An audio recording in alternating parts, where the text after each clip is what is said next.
Hello, fish ahoy. How's it going? A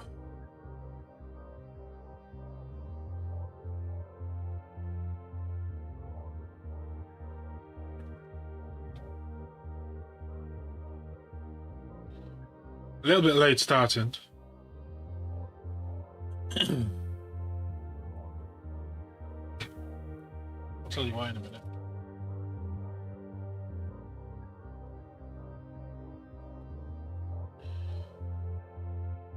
So I was moving I have a storage box, about yay's big, on the floor. It usually sits where this chair is because I move this chair over to the desk when you know, when I'm not streaming. So I had this storage box and I was moving it across the floor with my foot. I haven't got socks on or shoes on.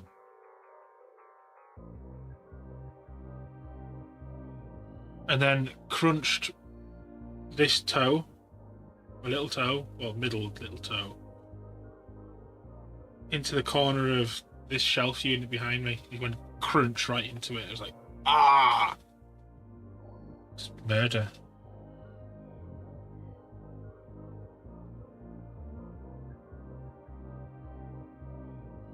Can move it.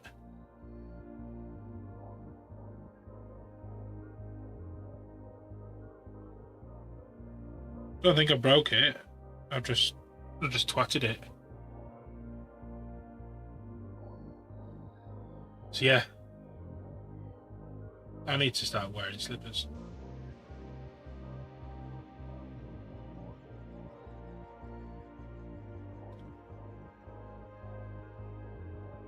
My toes grow straight, surprisingly enough. I don't have toenails on my big toes. We got rid of them.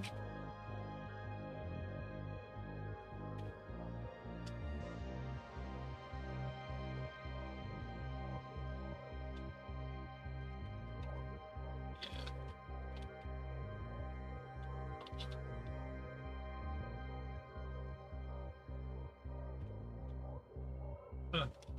Something. Decal shelf thing out.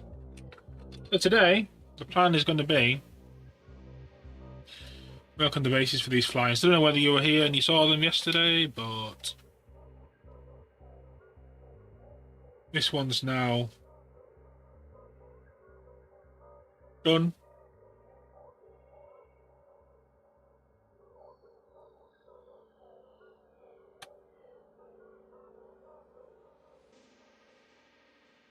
And the other one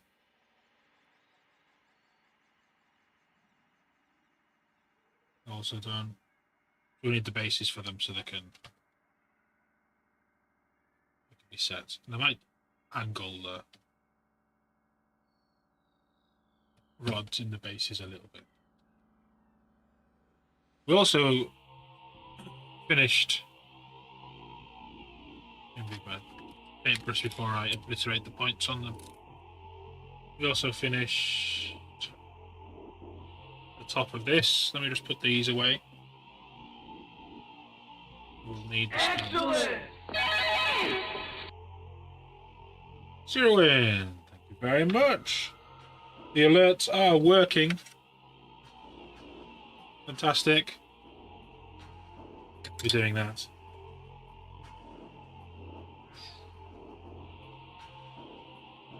Where can it live? I'll tell you something, my toes red hot. I can feel it's red hot.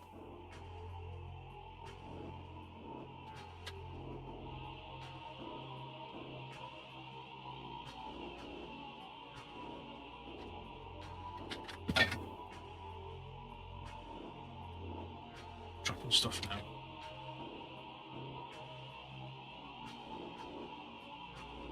Been down you folks a couple of days, so not saying hold on then, we'll show you the full thing. We'll just find a place to stand these. There's one. Grab the other one.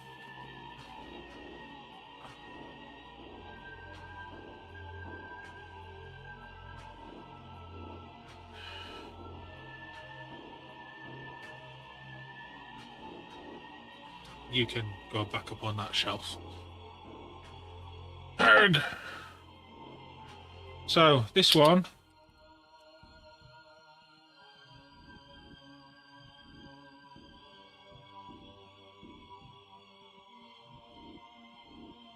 That's how he is. Well, I want to change that light colour. Needs to be blue, I imagine.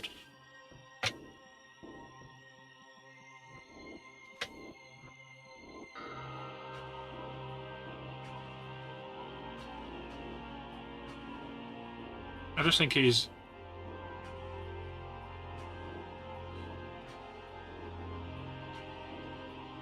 a little bit more cohesive in my eyes for what I was thinking. The white I wasn't too happy with, or happier with that. So he can go and live somewhere. All these aren't stuck on yet.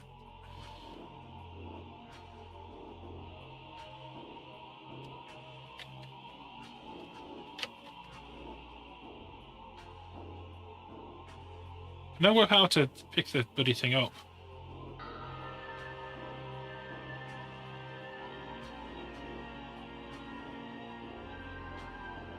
So all I've done with the base is I've just sprayed grime around where it was messy.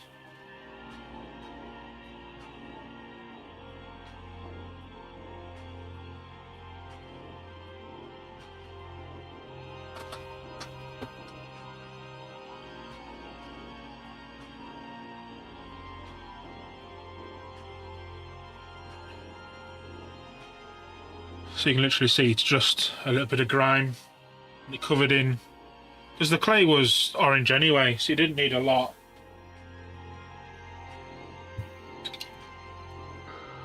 That's better.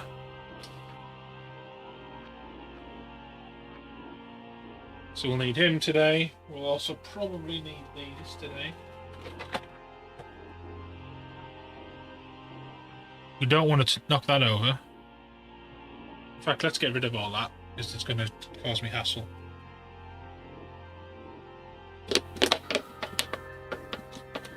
I have a 2-litre thing for dirty paint water.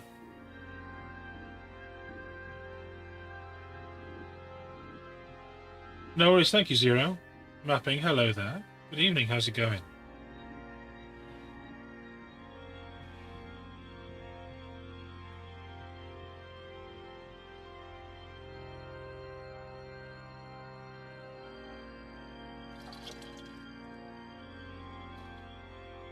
Nice to have you here. We're just getting set up for the painting. Clearing out all the dirty paint water from the last project.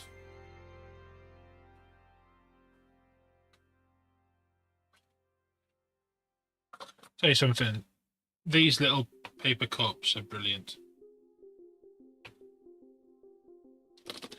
I love them.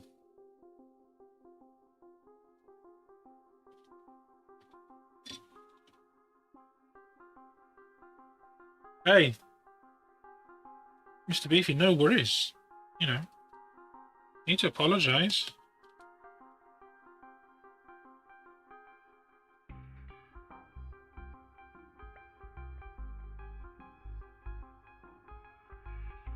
I was doing a very careful pour.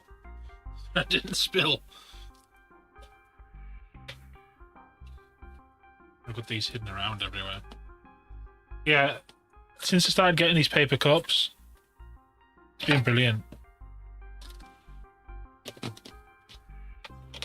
Doing good, thank you. Yeah, we're just getting shit together. Ow. So yeah, today's plan is we're going to start with the base on this guy. Let's get a focus in at least. Base in for him. If I can find the actual big bases within the next couple of minutes, we'll do the flying bases as well.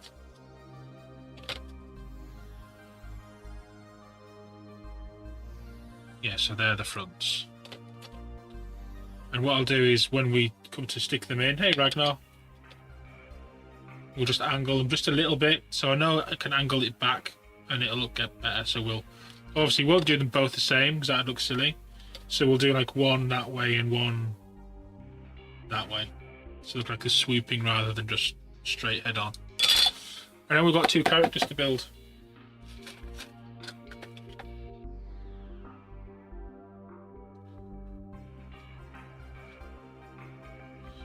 In fact, let's have a look what we've got to play with in here.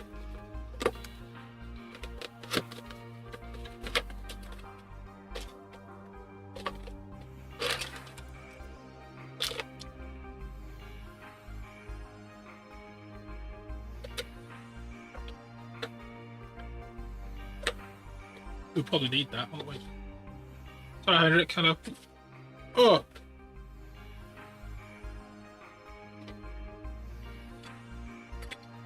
Yeah, for the people in chat, early doors, welcome. It's nice to have you here. To 17 people already. I appreciate that. You start the paper, that's okay. I'm just looking at this banner because we're going to have to paint it. What I'll do is I need to make some decals for this, because I'm not going to paint the chapter name on here. So what I'll do is I'll take a photograph of it. I might as well take that photograph now while I'm at the lit desk. So you fairly new to the hobby, Beefy?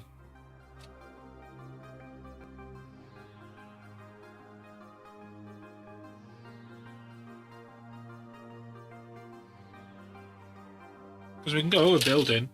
Excellent. Well, let me show you what I use to build a model. You might as well start that now while you're here.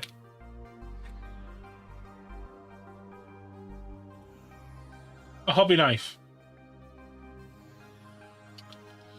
So I use a scalpel. Just a cheap metal scalpel blade from Swan Morton off Amazon, and a size 10A blade. You can get other hobby knives.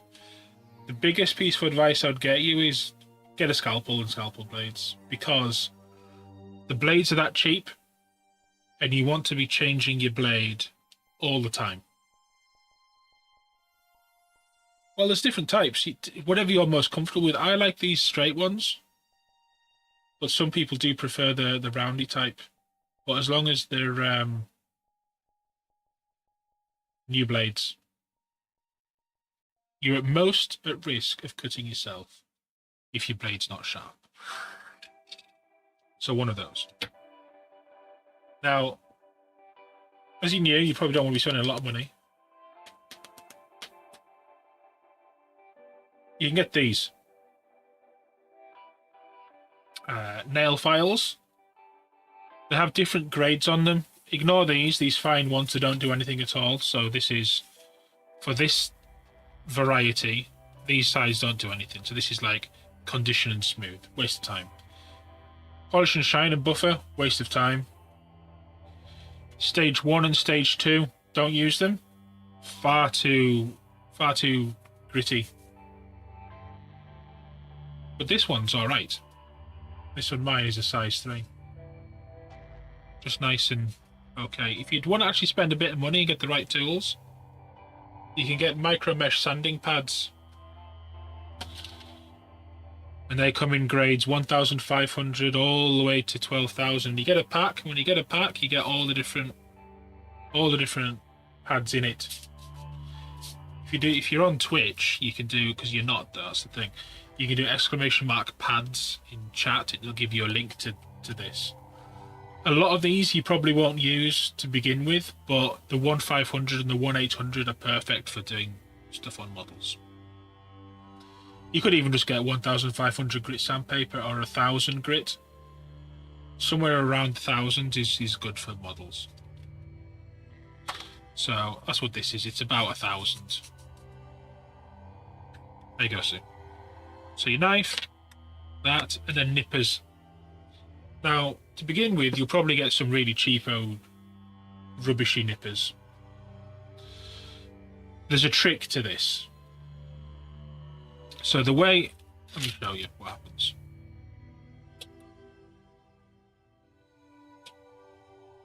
If you get cheap nippers, and I do suggest you just get cheap nippers to begin with. Yeah, so around 1,000. You think that these cut. You think, oh, it's for cutting things, it just cuts. Well, it doesn't technically cut. Let me show you what happens. The reason why I'm showing you this is because it's important. So when you cut with cheapo nippers, I'm not going to say go out and spend 40, 50 quid or whatever on proper nippers yet, because you don't need to. Because what we'll do, we'll show you what you do. So when these cut, you start the cut, and you see that white bit, that stress there?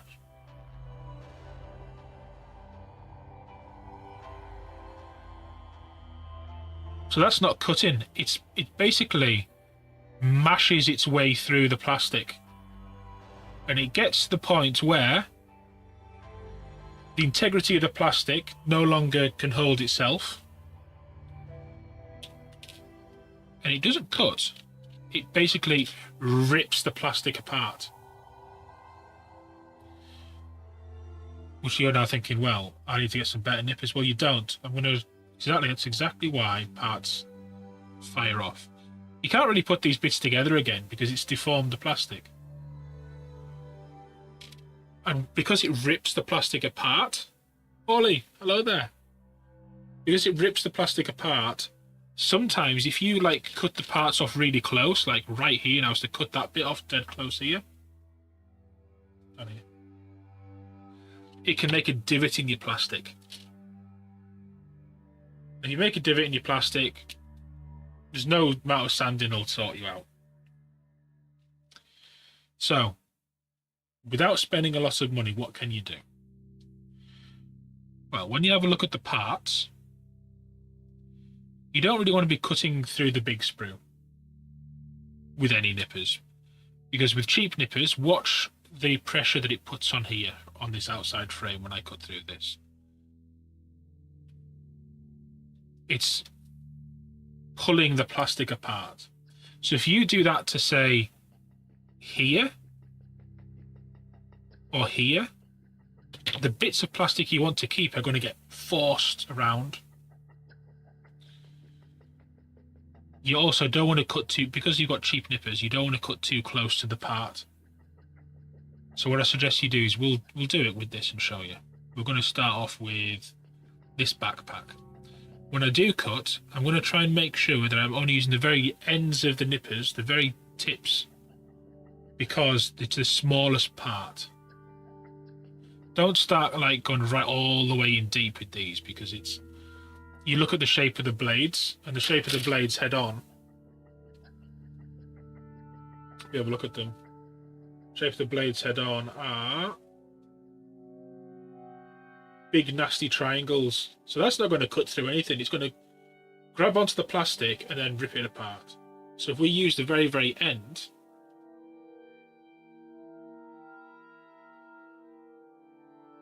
let's get a decent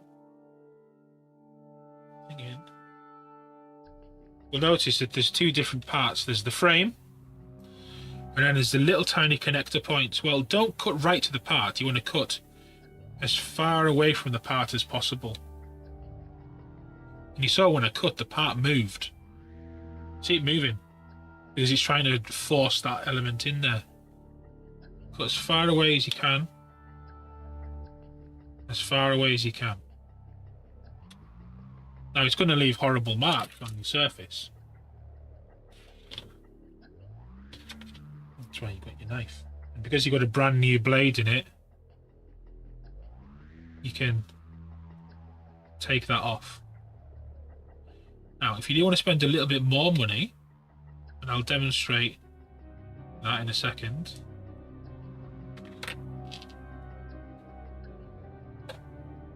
There are some nippers here we mentioned earlier on from a company called DSP IAE, Display. These are about £30, and you think, £30? It's a lot of money. Well, how much is a brand new kit if you start like cutting bits off and snapping bits? Cheaper than a kit. So why are these good? Surely a cutter's a cutter. Well, if we zoom into the front of these,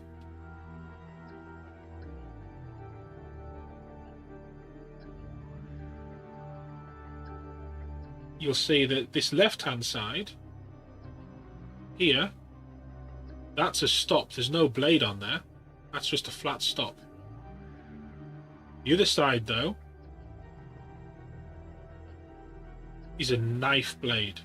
See how thin it is? So that actually does cut through the plastic. Now with these, because they're that delicate, you don't want to ever be cutting through the main frame. You never want to be doing that. But if we get a focus in here, what we can do, we find a place to cut for a good piece. Let's do this piece here. So this bit of base. You can cut really, really close. And the other side of it, there's barely a mark at all. So there's a skull here. I know I can cut really close to the skull. There's no pinging away. The cleanup point is minimal. And in fact, I'm going to take this that we cut off earlier with these big old nasty marks, and I can go in and tidy these up nicely. The one in here is usually a pain in the bum because if you look at the...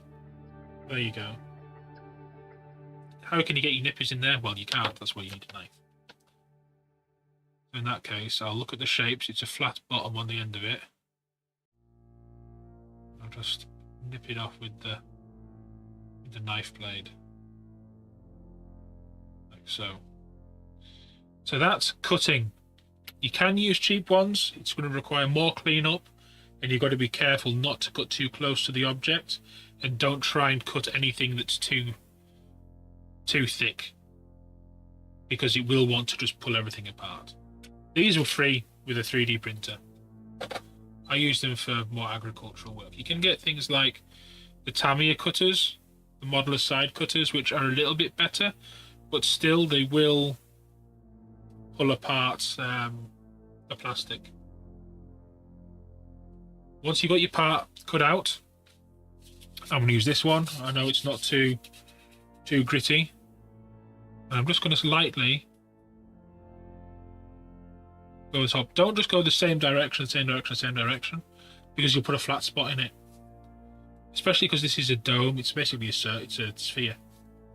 Make sure you go all the angles with it, and then you'll clean up that joint nicely. You don't need to get it to a mirror finish, as long as you can't feel it. If you can grow nails, grow a bit of a nail, and you'll be able to feel. Don't look at it, but feel the model away. Cheers, Paul. Appreciate it. Feel the model. If it feels smooth enough, it's smooth enough. That's smooth enough. If anything, I'd take my sanding pads. I'll find the brown one, which is the grittiest, which again isn't too bad, and I'll just go over that a little bit like that. And now it's fine. We're nearly at gluing, but we're still on building. The other thing on some models you need to look out for is mold lines. So when one of these is made, there's a big metal plate, like a big tray, that sits like that. And it's got all this in relief. Well, half of it in relief. And then another big tray comes down over the top. And this is actually a half. Might even be less than a half, actually. It's like that in the machine. And it injects in.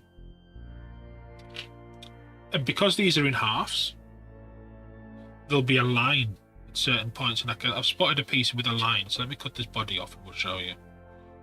I'm going to look down here. I'm not going to, even with my really good nippers, I'm going to leave a little bit of a nub to clean up. Feet, I don't care. Feet can be flat. Let's cut these off. Nubs on the sides and nubs on the top. So, good mould line down here to look at.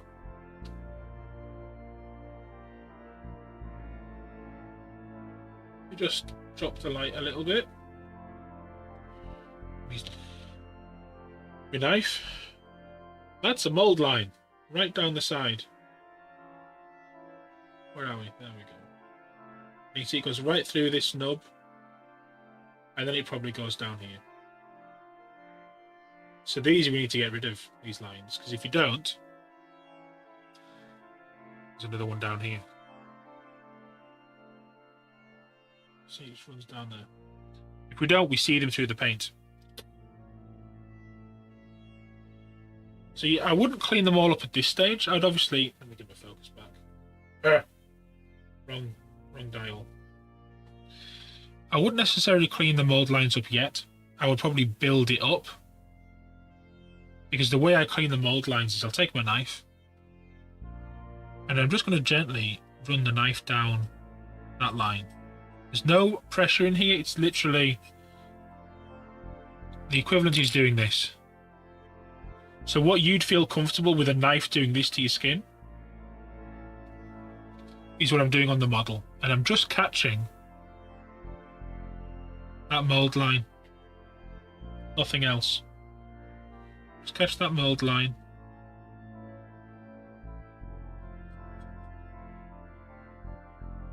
And that one's gone. It is not there anymore. We're not digging in, we're not cutting in. We're just running the side of the blade across. As like I said, as though we're going like this. That one, now I've got it off the model, it's easy to cut and clean up. So I'm going to find an angle. Gently just hit it. Now I can still feel it. Look, my nail's catching it. I'm going to take this, and I'm not going to go in a straight line. Well, I am, but I'm going to go like this with it, because this is a cylinder. Now I don't want to go too high because there's a little rivets on here, so I'm just going to gently try and just hit that thing again. I'm not putting like force onto it. It's literally just a little bit, and if it's too unwieldy for you, get a little bit of sandpaper and you can go across it. Alternatively, there is a mould line down there, I can see it, big one. Get rid of that mould line, and then I could even use my knife if I wanted. No right and wrong way to decide exactly what tools you use for what job. Whatever feels most comfortable, and I'm just shaving off that little nub of plastic we left on there. And now that feels nice and clean. I can't see the mould line. I can still see the mark where the sprue was, but I can't feel it. And I'm using my nail to try and catch it. And if I can't catch it, then I know there's not a line there. So that's clean. The back's all clean other than this knob and this knob. And the mould line on this foot looked like it ran through this armour panel. So we know there's a bit of armour to go on here. So we'll ignore that one. It looks like the mould line went on the inside of this as well. So we don't need to worry about the inside ones. On this model, we don't see them. It's just the outside one, which we've cleaned up there. We've cleaned up there. There's a nub on the top. I'm going to cut that off with my special nippers. Give it a bit of a sand. Nothing too bad. Check it with my nail. Clean. You don't have to be this, like, much of a perfectionist. You could just cut them out, stick them together, and paint them. But you might spend 1, 2, 3, 4, 5 hours. You might spend a long time on your miniatures. Why rush this stage? Get this stage right and you'll have a better looking model at the end of it. That one, I can still feel that. Look, see my nail catching it. So I'm just going to, again, I'm trying to shave that down a little bit. The more comfortable you get with your knife, the better. So yeah, get really comfortable with your knife. Find one that's fairly ergonomic. Now you wouldn't think this was because it's just like a real thin thing, but look where this that little gap there allows me to cinch up pretty much right on the blade. Secure it with my fingers, but I've cinched right up. I'm not down here because I don't have the control that I need. Where I can come right up here, and then my thumb's like against the model, and that action there is all I'm doing. Like, I'm just putting pressure on my fingers to get the blade to move the way I want. The more control you have, the better when it comes to this. If you're doing this and you're trying to do stuff, you'll slip and you'll cut yourself. Cinch down, same as painting. The more anchor points you have, this hand is stuck to the desk. This wrist is pivoting on the desk. I have my elbows into my sides tight. So the movement is minuscule and controlled.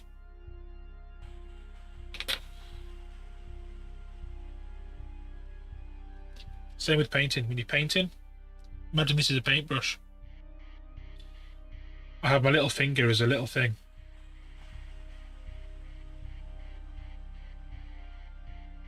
So I'll use my little finger as an anchor point. So if I'm painting, that's my movement. I'm never really doing sideways. Sideways is just recipe for disaster.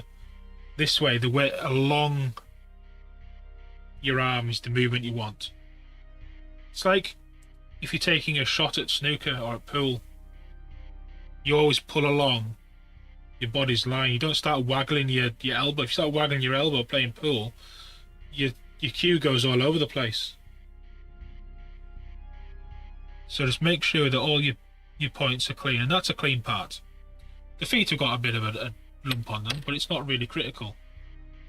You can look at the bottom and give it a bit of a cut if you want, but we'll leave that for our base. It's not important.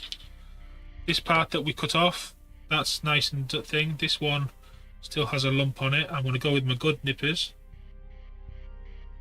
I'm just going to see if I can cut a bit. I can't really. Use my sanding pad. And these sanding pads will last you for years. And if you look after your nippers, they'll also last you for years. I have 2 pairs.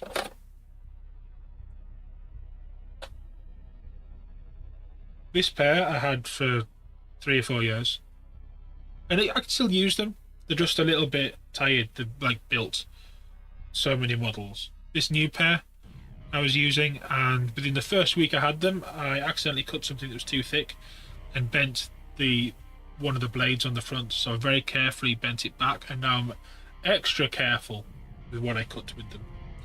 This is my newer pair, my older pair. Same brand, version 2, version 3. They're really good. So yeah, that's pretty much clean up. Some people will say, what about filling? Well, we'll maybe get to that when we build. Just make sure that all your nubs and your rough edges are off. Glues. Welcome back. There's many different types of glue. For plastic models, it's not technically a glue. For plastic models, it's a polystyrene cement. I have a couple of different types here. I've got this one here from Revell. This is Revell's Contactor Professional. I'm going to talk about this in a minute. Let's get the others down. I've got this one here, Mr. Cement S from Mr. Hobby.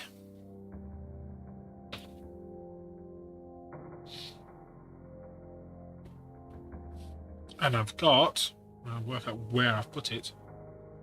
Might be this back here.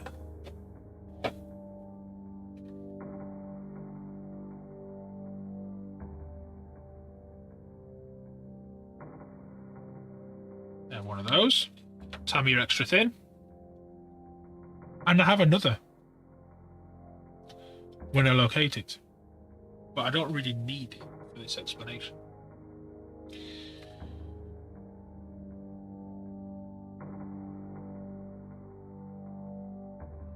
So, these are all the same type of glue. It's technically not a glue watch. I can take the lid off this, I can put it on my finger, I can do that. It's not a glue. What this does is it melts the plastic. So it'll melt one surface of the plastic.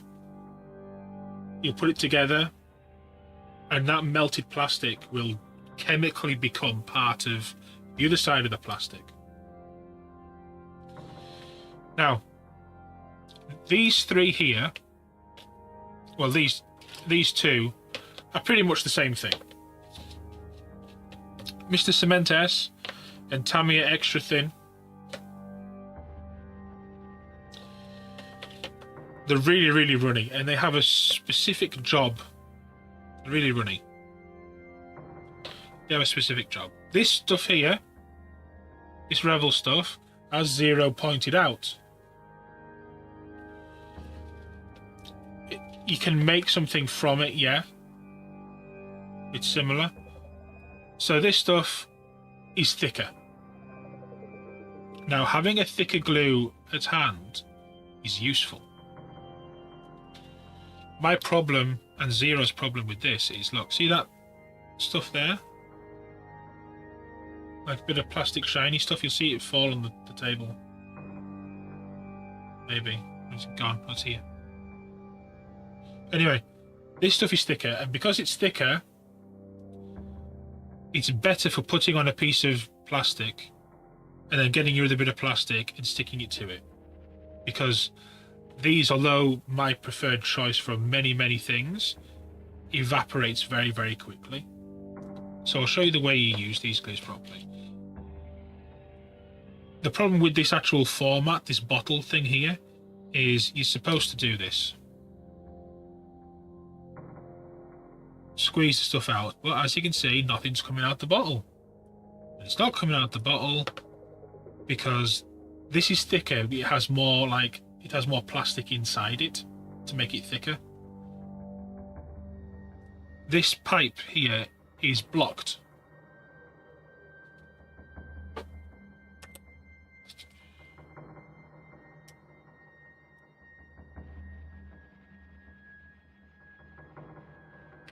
See whether that fixed it. Yeah, there you go. It's come out now. But it's much thicker substance. I have somewhere, I think it's over on my other desk, a bottle, an empty one of these bottles. Welcome back. I have an empty one of these bottles that I poured the entirety of one of these into. Citadel do one like this as well. So yeah, I don't know where the bottle is, it's somewhere kicking around. I just poured all that in, and then I used the brush from this into it. So how do we glue things? I'll show you how to glue first before we actually attack the model.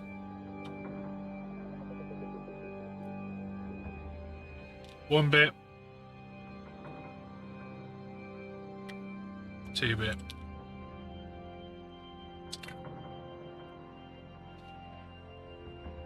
So we have 2 bits of plastic, and we want to do that to them.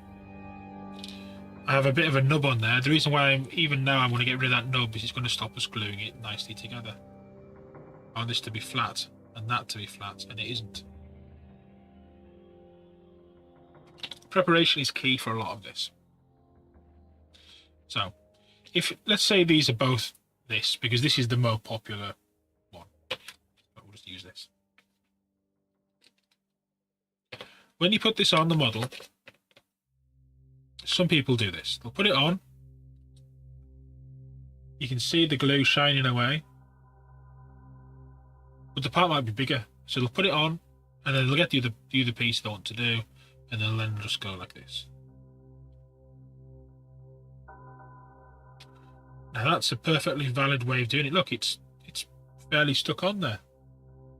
The proper way you're supposed to use this is you would hold your parts together without any glue on them. So you'd hold them together, and you'd go, okay, I'm happy with the position of those, and you'd take your extra thin glue, and you would touch to the join, and because it's so thin and runny, the capillary action of the glue will go inside and it will do its thing. and they'd then be glued. That's the proper way you're supposed to use these thin glues. Hold your pieces together and run your glue where you need it around the model.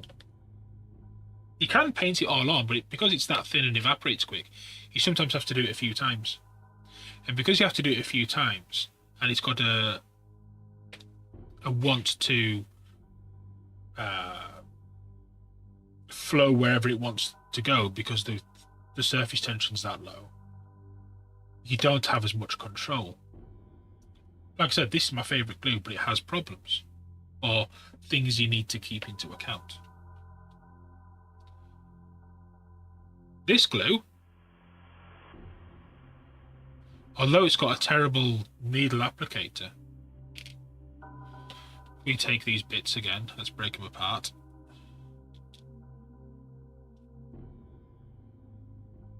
This glue's much easier if it had a brush rather than this stupid needle. Just squeeze out. See, this is the thing I don't like about it. It's much harder to gauge how much glue you're going to get. But when you squeeze it out,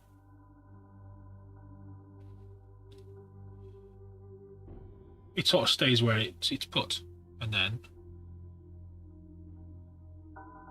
you can put it together. One thing you need to be aware of working with these sorts of glues is because they are basically a solvent to dissolve the plastic so it sticks together. Look how much squeeze out I've got there. I'll show you what might happen. And it happens to everybody. Everybody who starts out, even me who's been doing it for 10 years. Let's say I put this together and I'm holding it, and I'm holding it. You ready? You ready for the disaster everybody will face at some point?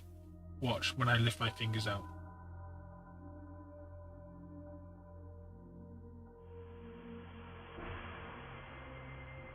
I've got fingerprints in the model. Because the glue had seeped outside of the joint, it's left fingerprints. The first thing you do is you go, oh, what am I going to do? I've got a thing. Oh, I've made it worse. I've just smudged it. It's all soft and I've made a mess. That's what everybody does. Hey, Sidewinder. Everybody does it. Don't. The best thing you can do is leave it alone for a couple of hours so it's fully dried and cured. And then once it's dried, you sand it. Where you've made your mess, you'll sand it. Sometimes, if you've got like one of these bottles, you can sort of, as long as you paint in the same direction with the brush, you can lessen the indent from your fingers. But you're still going to need to sand it.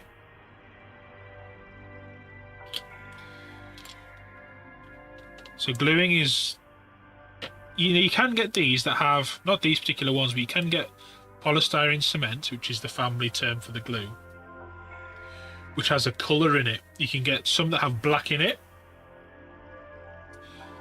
I wouldn't get the ones with black marker in it because you can get coloured super glues which also have black marker in. So save your coloured super glue to be black. But from Ammo, the company called Ammo by Mig, this company here, they sell a blue and a red coloured styrene cement. So you can see exactly where it is so you don't put your fingers in it.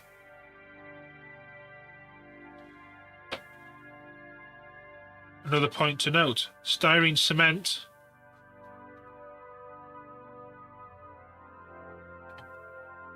will not glue resin. This is resin, it's not plastic. Well, it is, but it's not. It's not styrene. This stuff will have no effect on here. It'll just do nothing at all. It'll clean it, but it won't do anything else.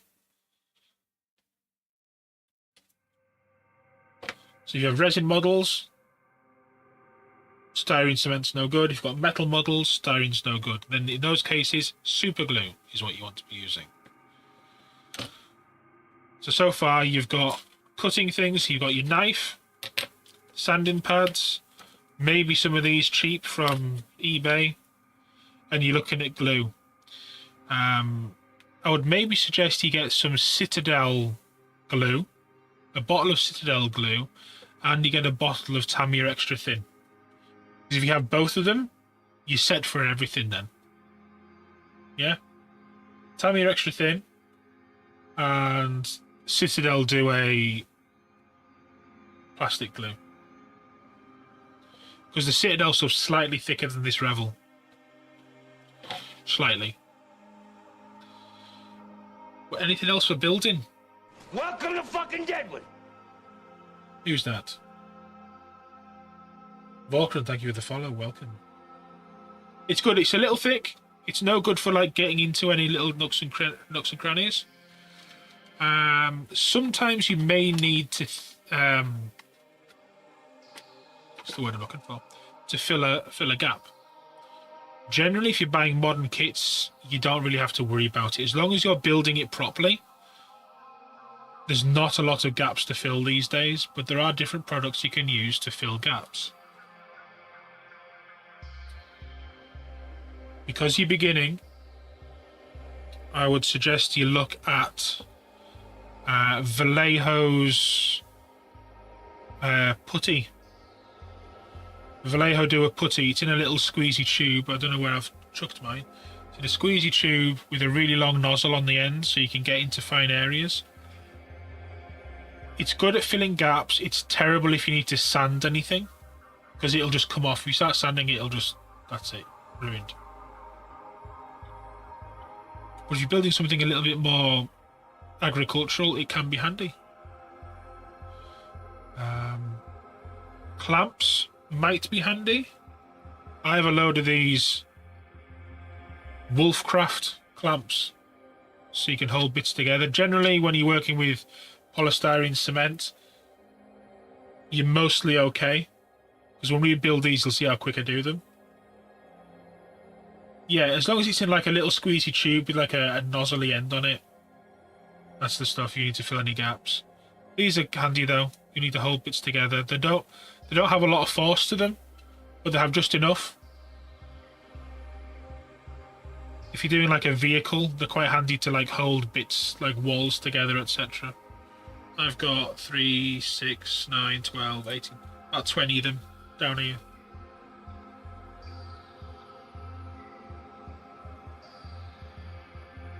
That's about all you really need. Rubber bands are also quite handy. You stick rubber bands around things to hold them together in lieu of that stuff. We're going to talk about super glues. You can get proper big bottles of super glue.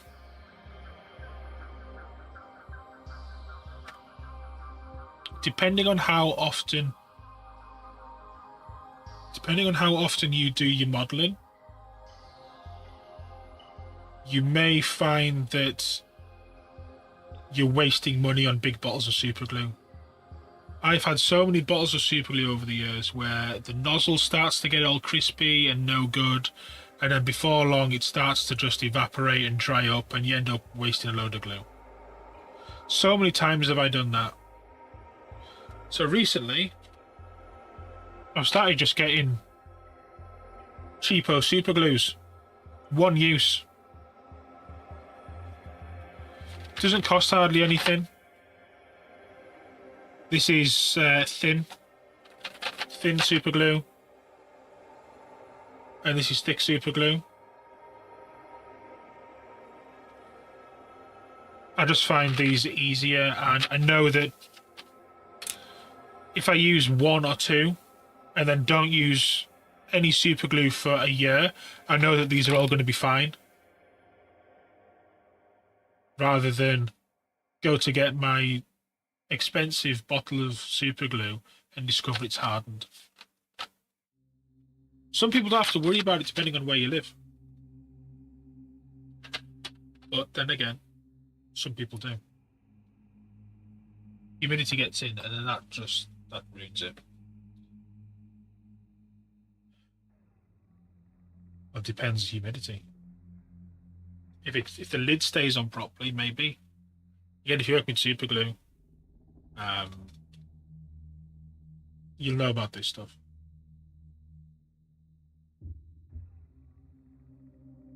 Super glue accelerator. You can get little bottles of it, like a pump, to squirt the rubbish.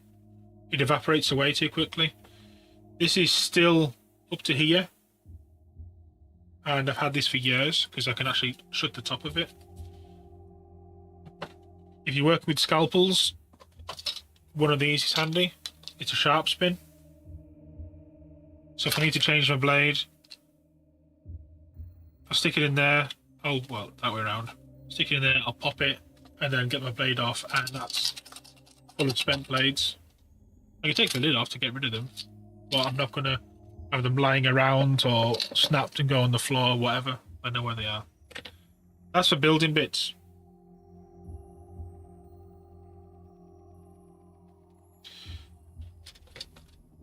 Let's have a look at this. Who we even building? This one. So we're doing that.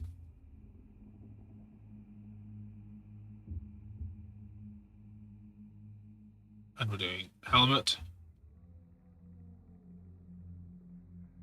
And we're doing number 2. So this one. Easy.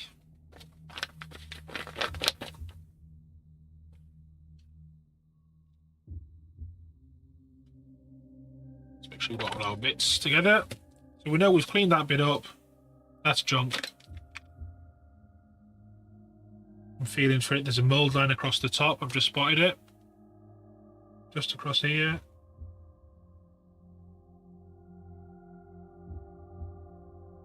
That one's gone. I mean, there's tiny little ones, but I'm just going to ignore those because no one's going to see them. I don't even know whether this is your backpack. Is this your backpack? I don't think it is your backpack. I think it's the other guy's backpack. That's the other guy's backpack.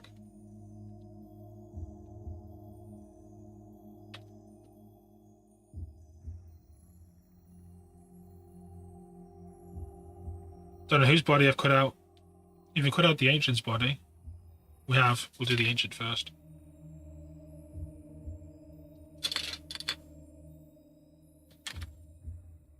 Must be this guy. Everything must be this guy. So watch, cutting away from the model.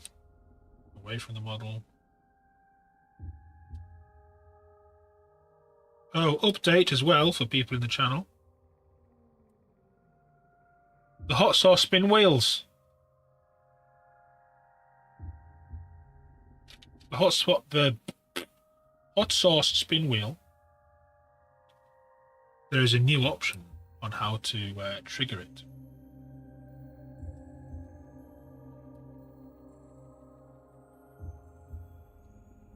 The standard way is Twitch bits. However, as I pointed out in Discord, if you go to the website here, which is Hotspot Sinwheel, exactly. If you go to the website here, which is the best way to support the stream via lessons, memberships, merch, donations. If you look at the products, you will notice there is a spin the sauce wheel product, which for the same price it costs to purchase bits to spin the sauce wheel, same price, you get stickers. You get stickers delivered to you.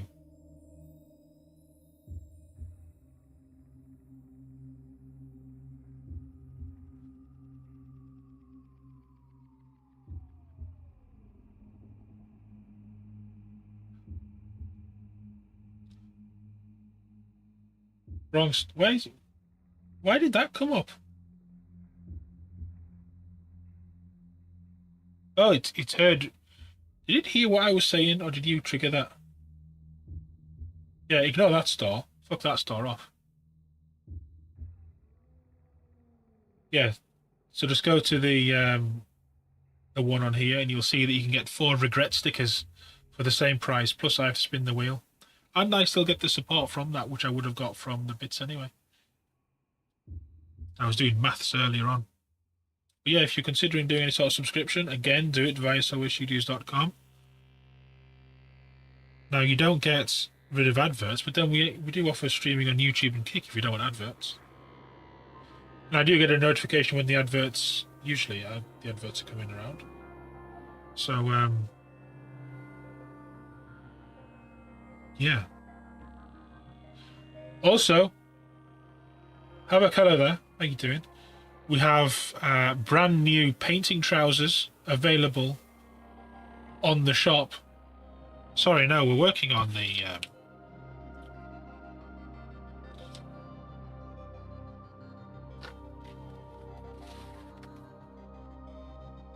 company heroes. This guy and this guy. What we're doing?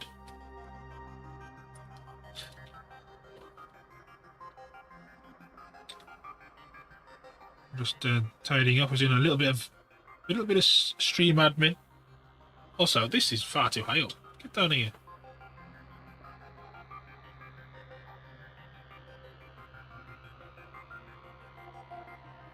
And a little bit bright. There we are. It's more like it. Yeah, I haven't built any of these. We just have 2 of them to do because I have to paint them over Christmas.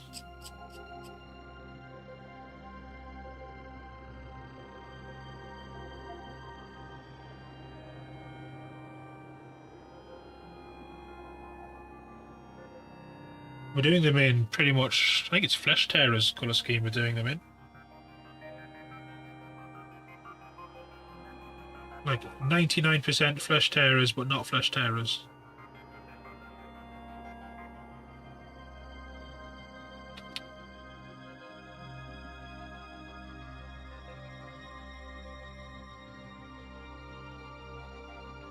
Still a little bit of a kink on there.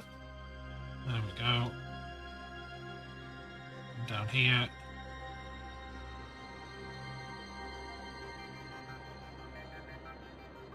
He's good. We'll glue those together now, I think. So I'm just going to hold them together. Before I put glue on them, I'm going to hold them together and have a look. And this is like what I was saying earlier on.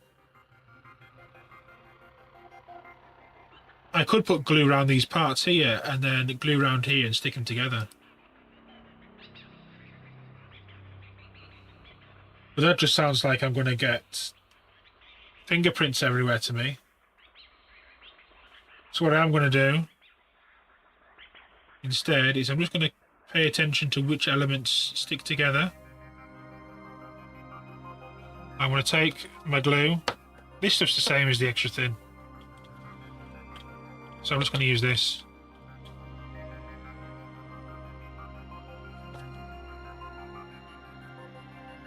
I'm just going to touch it to the element that I know which is going to stick together.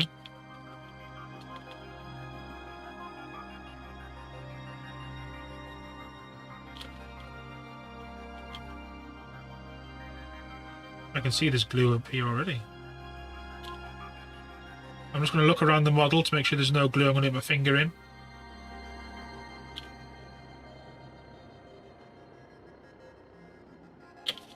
Touch to the element.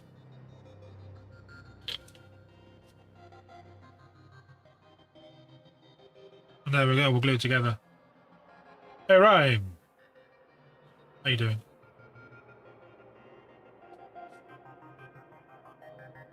He's got his foot bit here.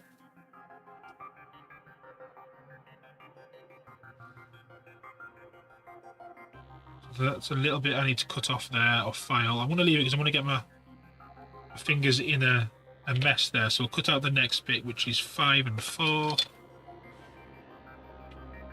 Which is that bit. And what I'm going to do is I'm not going to cut this stand piece off the frame. So we'll build it all up until this section here. Because I'm going to go into America, I want to take this with me and I don't want it to get damaged. So if I leave this in this frame, we'll be okay. Just the delicate bits. I need to have a look at the picture of the model of that part, actually. Just in case that's also going to be delicate. I don't think it is. We should be alright. Yeah, we'll be alright on that.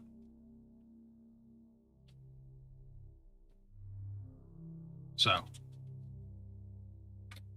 4 and 5. 4 is some sort of a pack of cigarettes.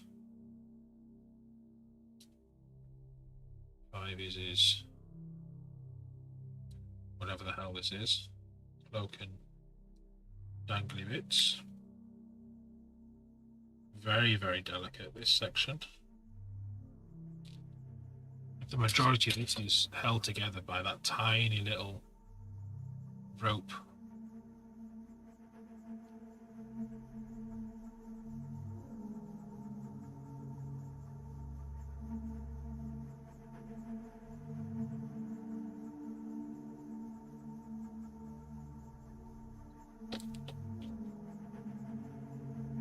It'll be very, very gentle.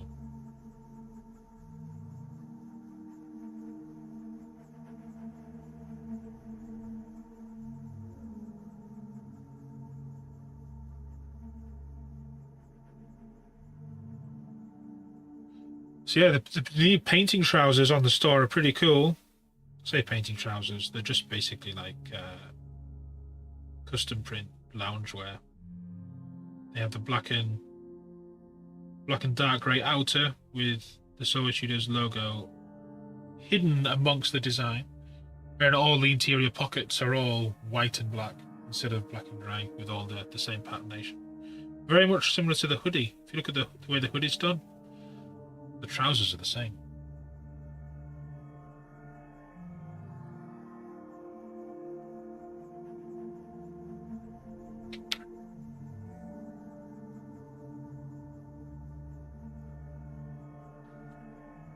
This is an awkward piece.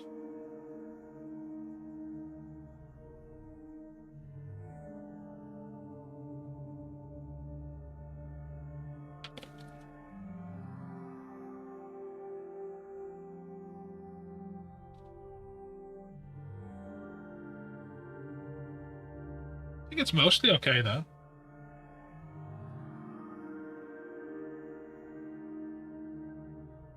Give that a go over. There's a little tiny nub on there. I can just feel it. Get him off.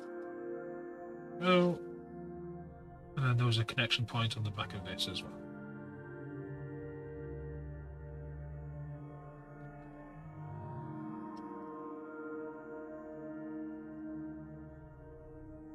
Nice. Right. That's clean. This tiny little thing. Difficult to make sure it's right, but I think it'll be okay. This element should be fine now. So we're going to put the base on.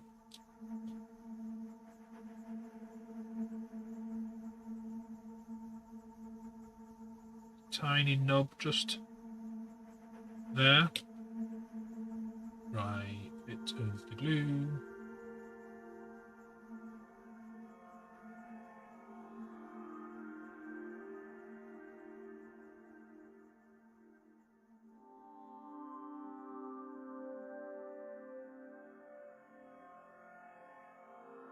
I think that's right.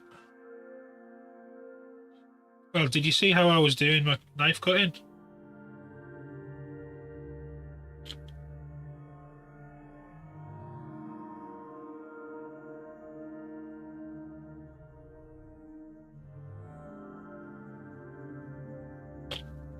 With one of these, it's easy. I mentioned it earlier on. choke up as high up the blade as possible. If you're doing this, or you've got this before you get to the cutting bit, nightmare. But if you choked right up upon it,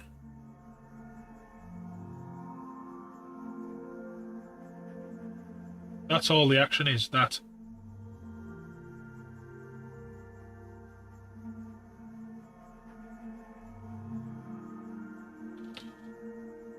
Yeah, it's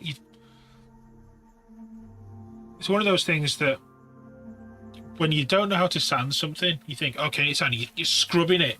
You're not scrubbing anything. The grit is the grit. The grit does the work. Literally, it's like dead weight sanding.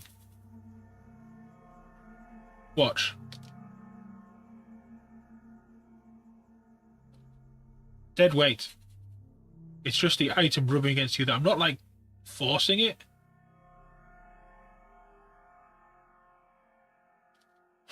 That's all you need to do. Get one of these. Handles are like £4 or £5 off, maybe a bit more, off Amazon. And then get a pack of 10As and you should be sorted for most things. Oh, you can support the blade down here and then choke right up in it, and then you've got this. You're cutting that way. If you're doing a cut, otherwise it's little chips away, the model.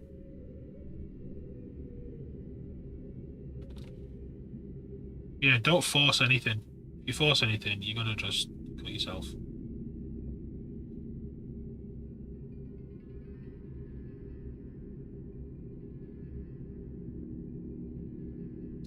So I need to put this little thing on first.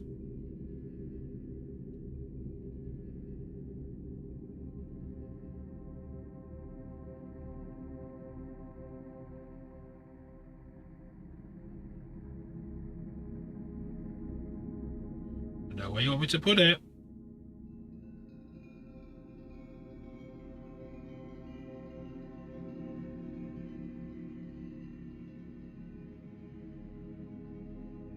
If I can get it angled there. There we go.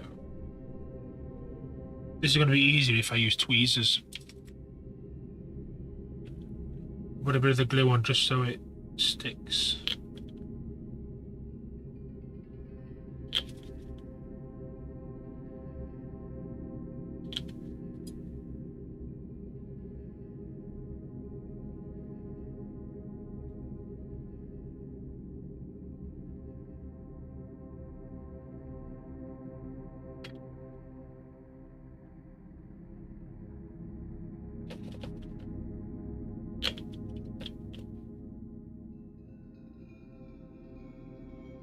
There we go. And this bit should cover the rest up.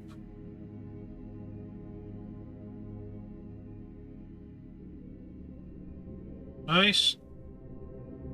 Hiding a lot of nasty seam marks. Speaking of seam marks, I've just spotted a little nub there.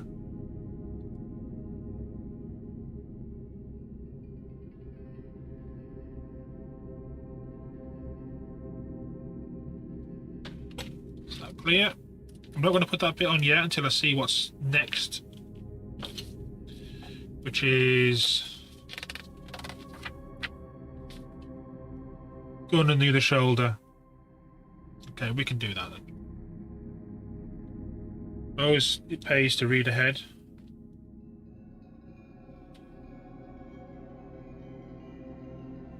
Does that bit lock onto anything, or does it wait? It must wait for the other shoulder to come in. That locks in nicely though. Can we not be underneath that structure?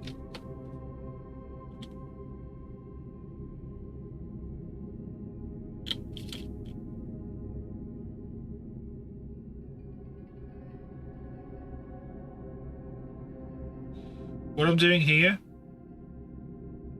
is because I know this glue is really, really runny, and I want to make sure that this element has enough sticky surface to hold the next part in. This little rubbing I'm doing on here is just ensuring that when this bit goes on, it'll hold position.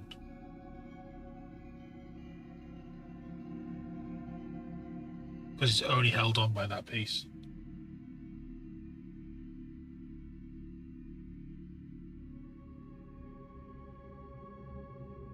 Now when I put a little bit more glue on, this might fall off. But I want to make sure that there is enough in there. Missed with most of that, but it'll be okay. Because there's a bit to go on that side. I'm looking around to make sure I don't get my finger in any glue, then push it on. Stay there.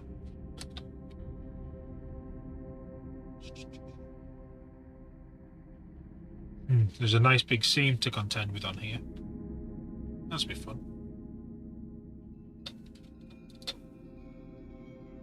Excuse me.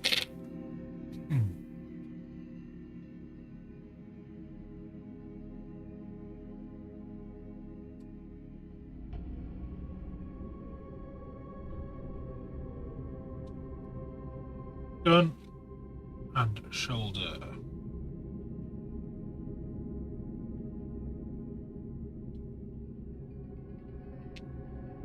Might as well take this off while we're here.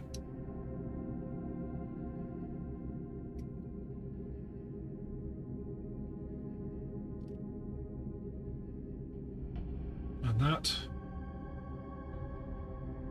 So we have all the bits. Where's the helmet? Bare head. Bare head. Helmet.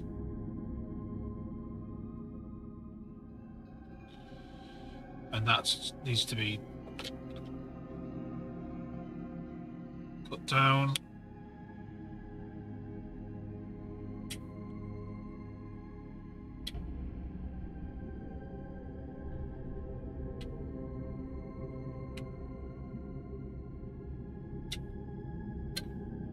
So that's the bit I'm taking. I can go on the sprue pile.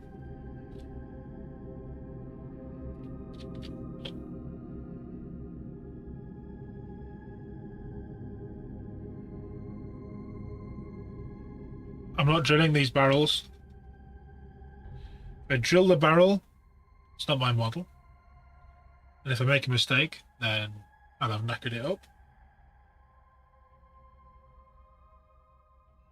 Heinrich, if you want to drill the barrel afterwards, you can drill the barrel afterwards.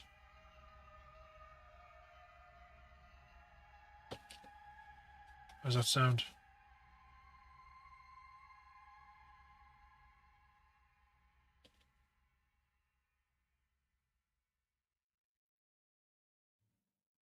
There was a cut point. I was looking for that with a cut point.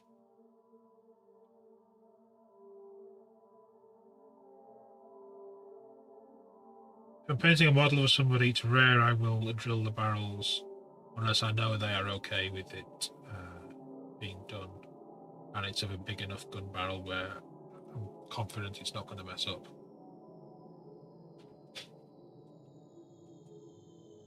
So I know this bit goes underneath something, but I'm making sure it's fully clean so that when we layer up the parts, we're not going to have any fitment issues. Again, look at the technique of how I'm using the knife. Thumbs are anchored together.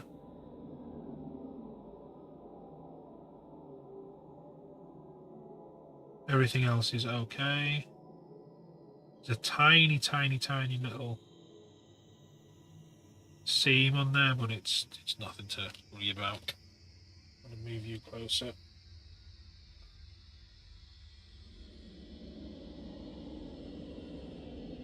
That's better.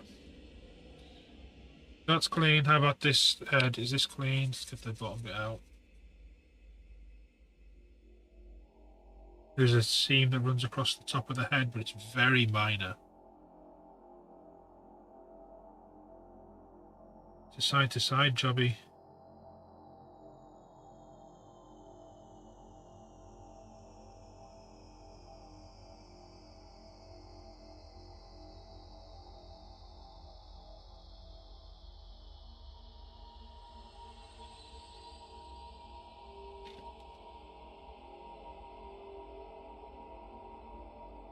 Again, dead weight sanding. We're not trying to kill it or punish it. We're literally just as light as possible.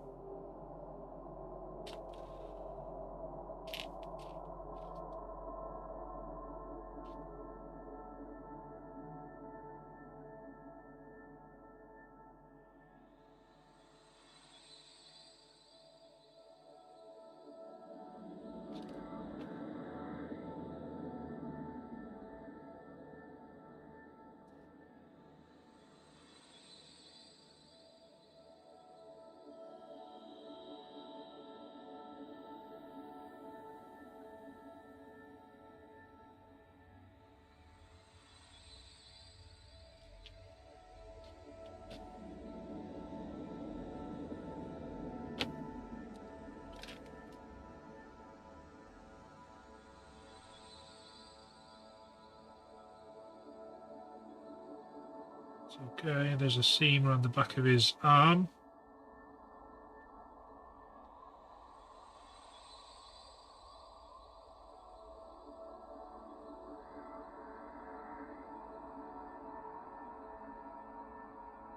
That's good, that's good. Apart from that, which is a connection point I missed.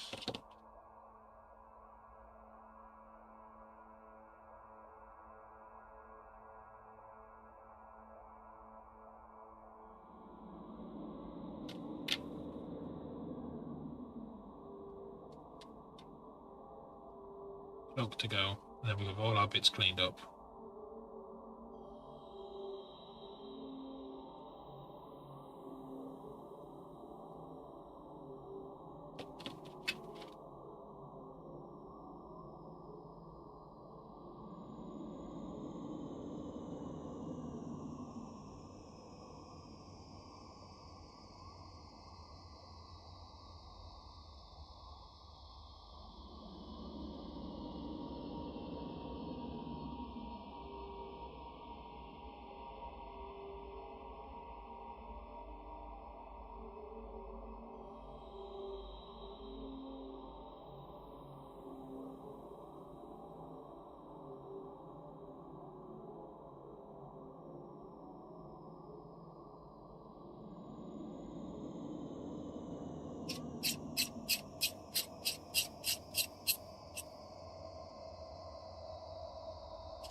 Still a mark there.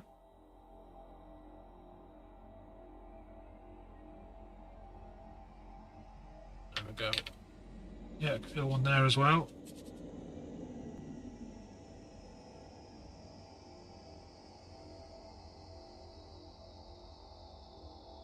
And the shoulder.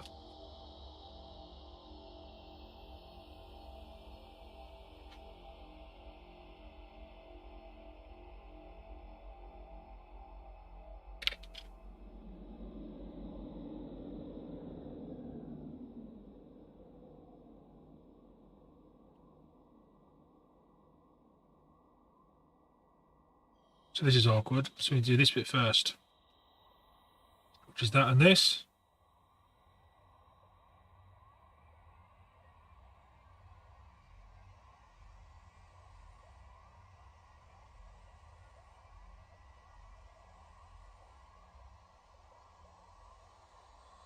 So that must go there.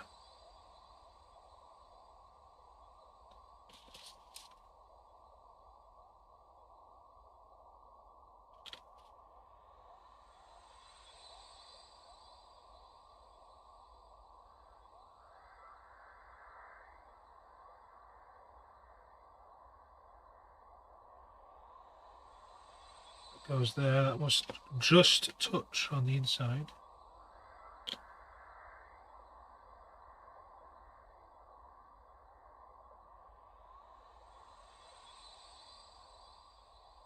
Together. It's a weird thing. I think I can try and get this tighter. The shoulder pad goes across it though, doesn't it?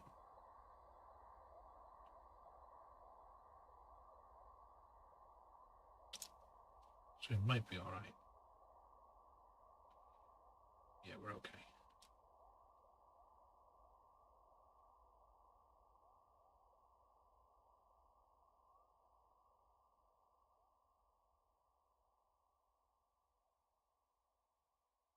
The difficult thing here is, though, knowing where this arm goes exactly.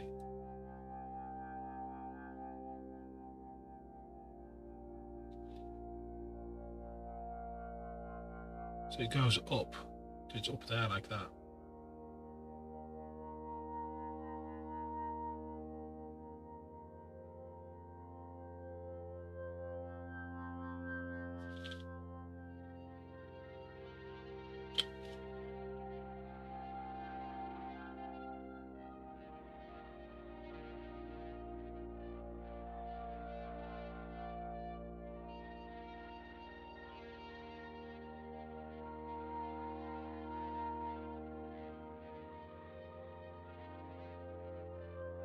Then we get the shoulder over the top.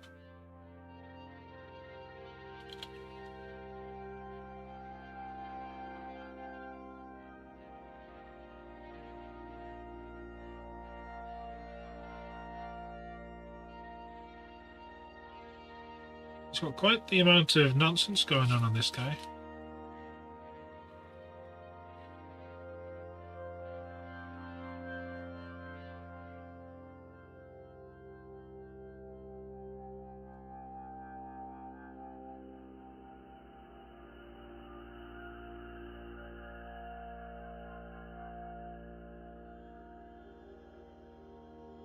Might have to do some Why did they put that there?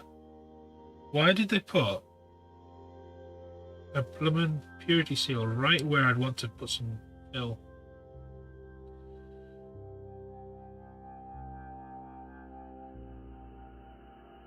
Nice one, Games Workshop.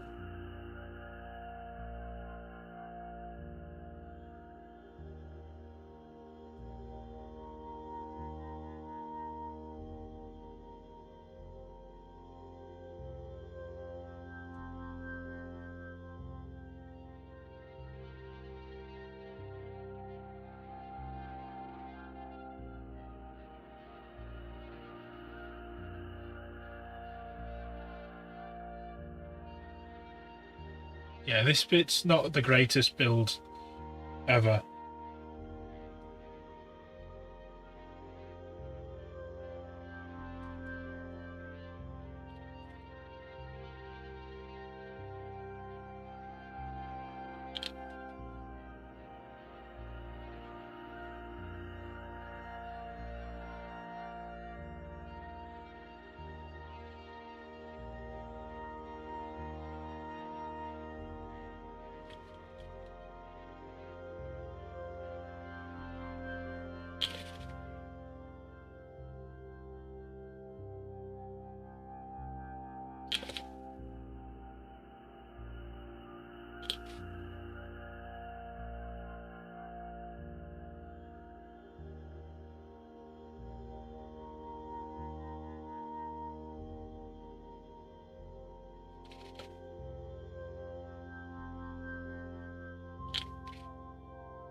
Superglue might have been a better option here.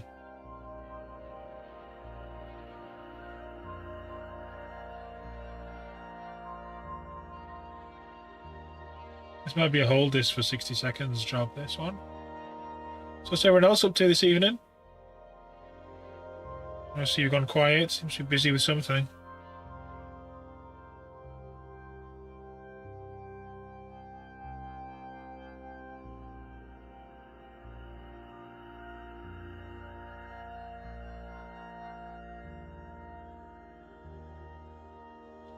Hey, what are you up to? Are you just watching, or are you hobbying, or what are you up to?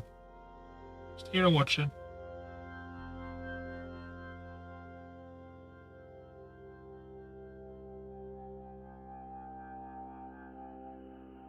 You're missing the chat. What's going on being over there on Kick?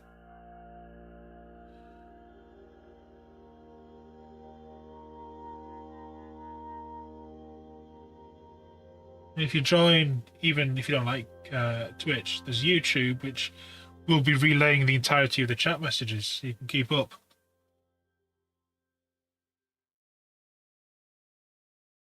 I think we've got that together. At least basically got it together.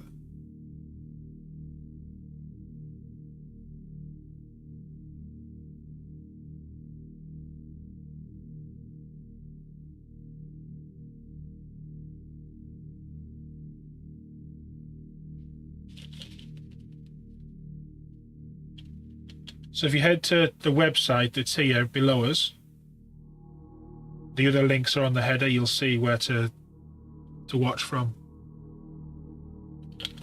Majority of people tonight are in Twitch, but the YouTube link will.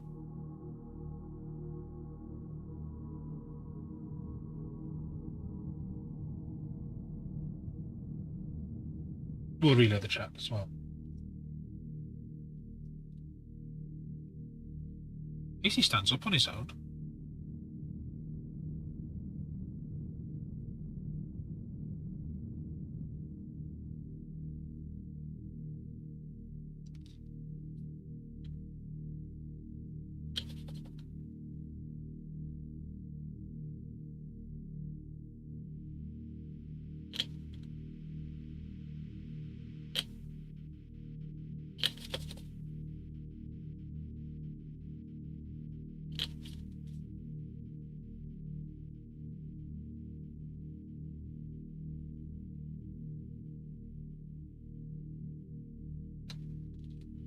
He's mostly sorted. Let's see if we can find some of these bases then.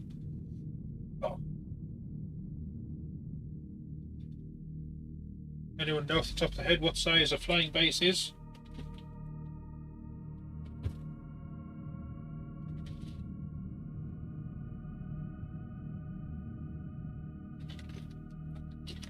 Okay. Not as big as a night base.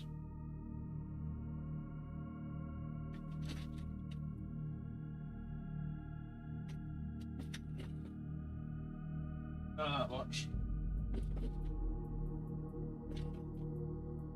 Is that one?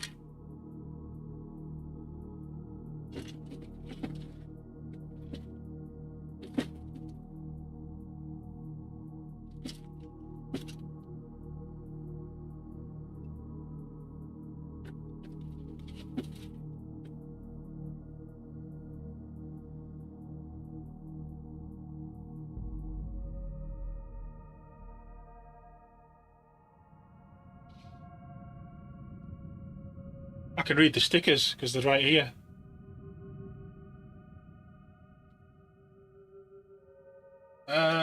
I've got a load of the 4 litres. The 4 litres are like A4, a bit bigger than A4. Good for 1/35th scale stuff.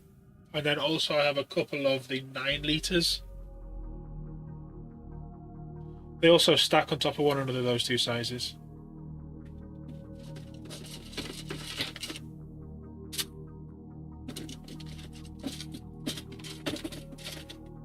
Get a hold on these bloody screws a second.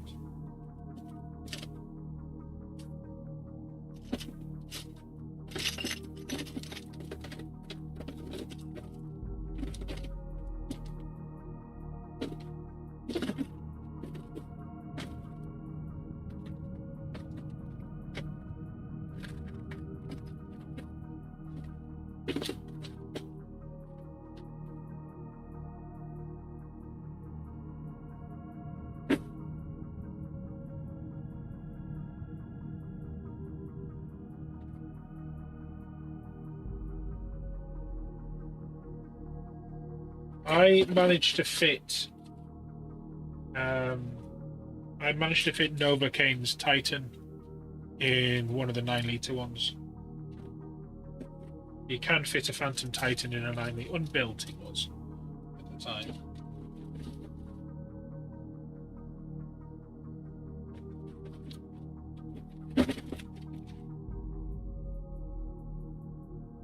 So yeah, they're not too bad.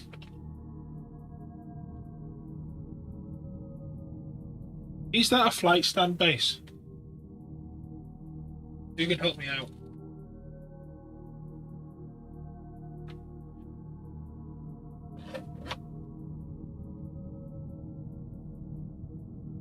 Because he is a night size base. Got bloody stuff stuck all over that. That's a night size base. Yeah.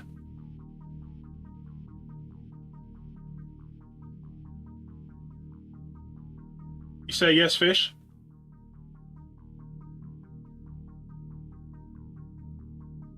So I've got to find another one of them.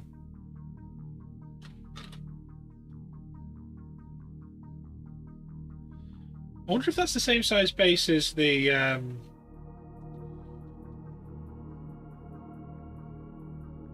what was the creature in Leviathan? Psychophage. Is this the psychophage size base?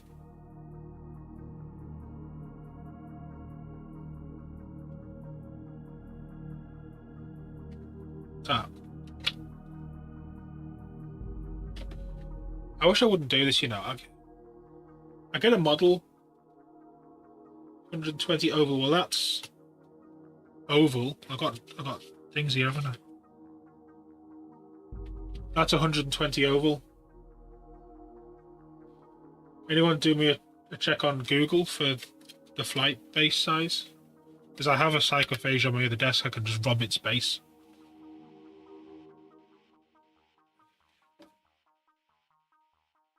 Let me quickly grab it.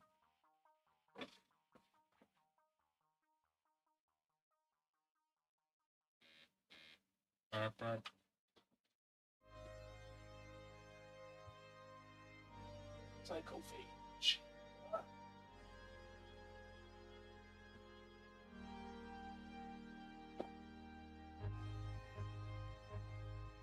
I'm pretty sure the majority of the models that come to me to get painted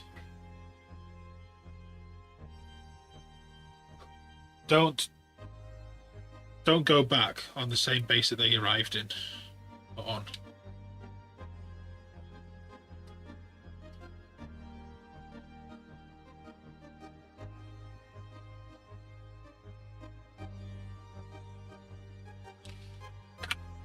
That's two bases.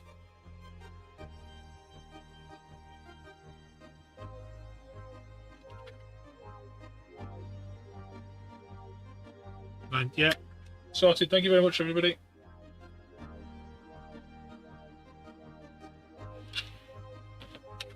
They're the fly bases. We'll be doing those in a bit. So he's alright. He might need a little bit of filling in that cloak gap, but it's going to be an absolute ball ache to do. I'm not sure the best way of doing it because there's detail.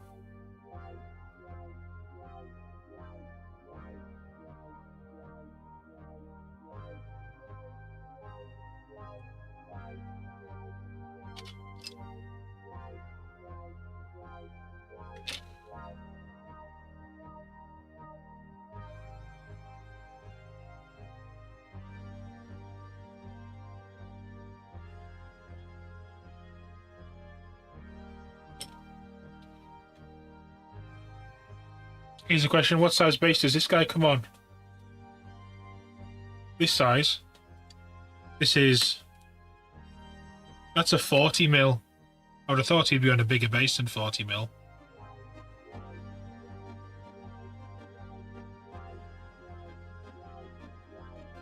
Ragnar Blackmane's base size, please, Heinrich.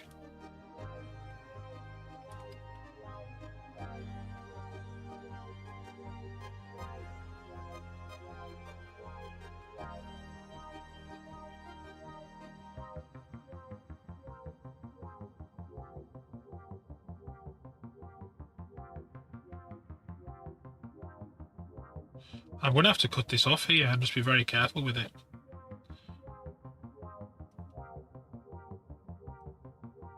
It's going to go in my camera bag anyway, so it's not going to get jostled around.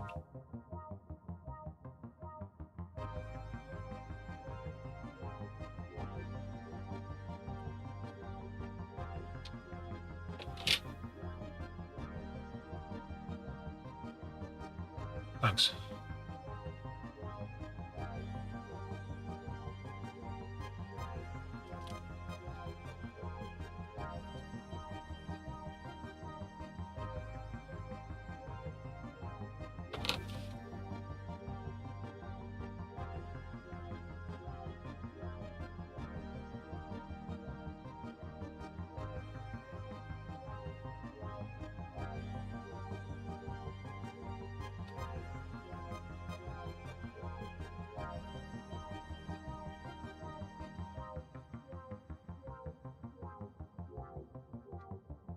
Did Beefy manage to find his way out of Kickland?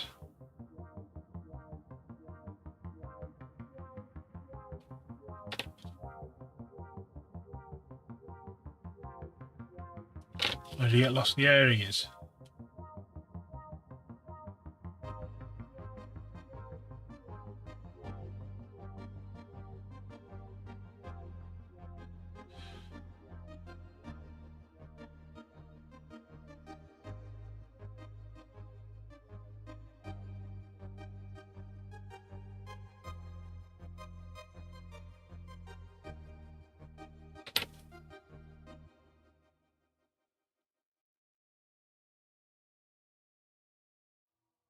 There's a connection there.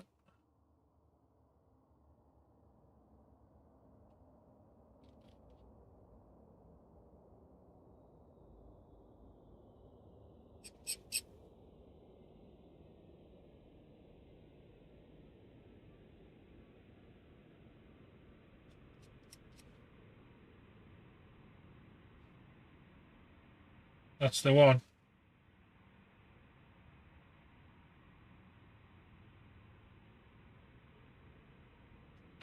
It does as well, so we're all right.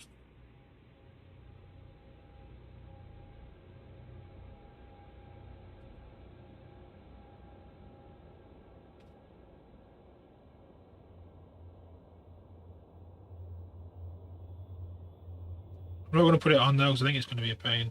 We're just going to offer it up and make sure it's definitely the right position.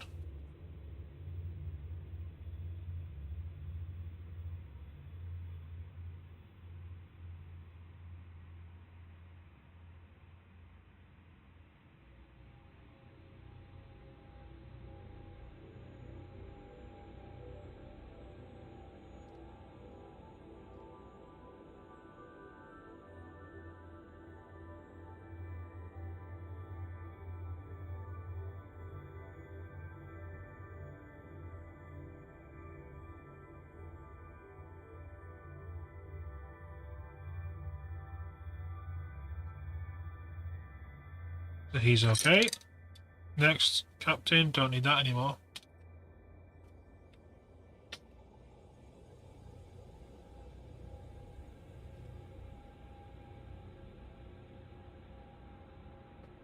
Why are we choosing Plasma? What's he thinking there?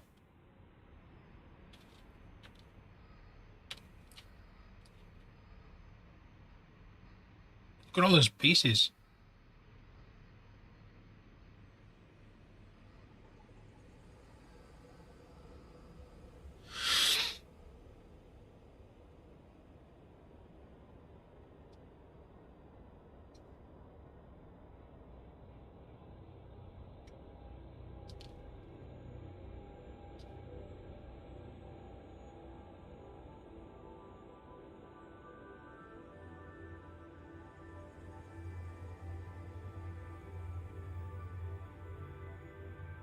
Warning you, hello there.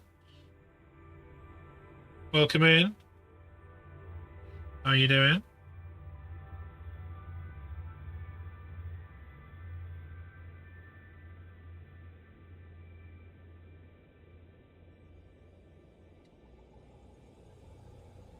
Goliath as well, hello. Sorry I missed you.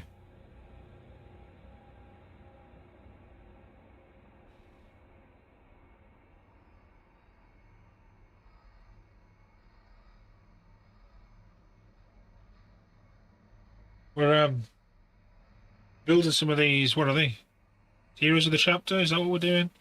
And then we're going to be basing Ragnar Blackmane here and two flyers, and the flyers are... Here's one of them. We have another to go with it.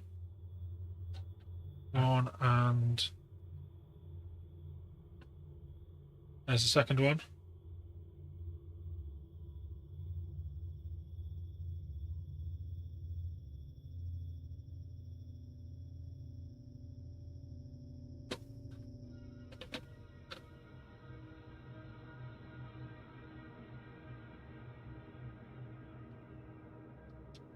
But we were discussing how to build miniatures earlier on.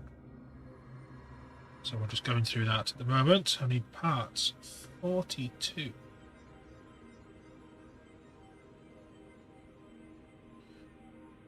we go, plasma pistol.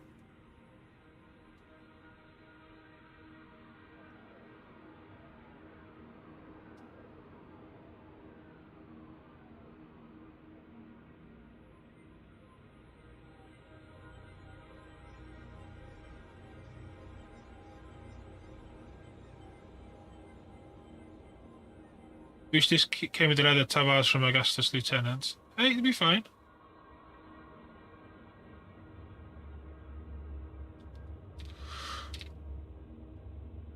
I haven't decided what colour we're going to do it yet.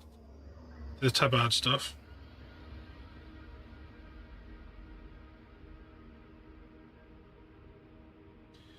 I don't really want to do it like a whitish colour. Just because they will start to look like Black Templars.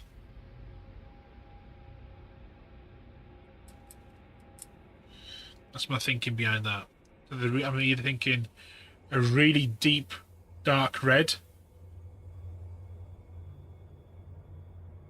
I don't want to do black because it'll then just look like we haven't painted it. Because the body's going to, like the outfit's going to be black.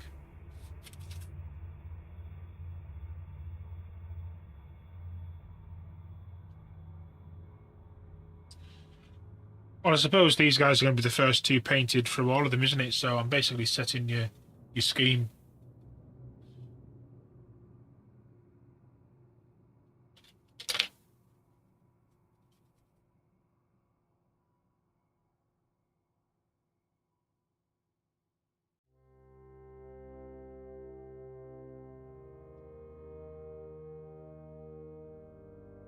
There's a horrible nub on the end of that elbow.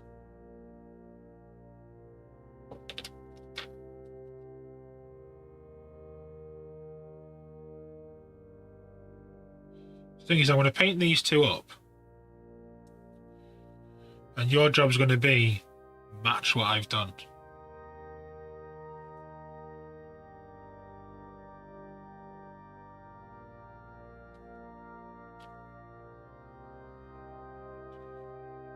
Where'd the pistol go? Sorry for yawning. I had a big dinner before I started streaming, and it's kicking in. Sorry, Heinrich, we'll get you on the old lessons.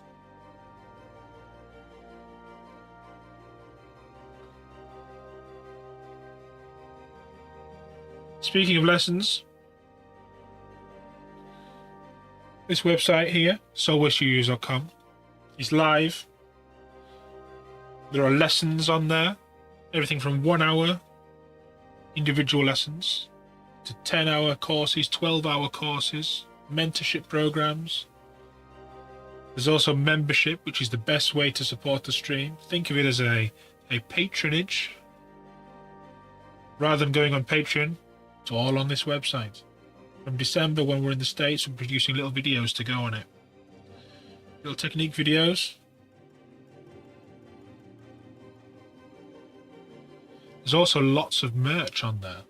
Hoodies, to loungewear, stickers, polo shirts, t-shirts. There is also a way to trigger the wheel of sauce. So currently the only ways you could trigger the sauce wheel were donations or 1,000 biddies. Now, in the UK at least, the cost to buy 1,000 biddies works out to be about £15. 15 quid for 1,000 biddies. It's ridiculous. I thought it was a lot less. But when I actually looked into it, which is why I've set this thing up, there is a special product on the merch store. We're gluing. We're just letting this dry. There's a special piece of merch on the merch store, which is 4 stickers. 4 of my most used emote, the regret face, which you can get for the same price as 1,000 biddies. Delivered too, not plus delivery, including delivery. And I get the profits from that, which works out to be more than the biddies cost themselves. So it's a win-win if you want stickers. And we have to spin the wheel.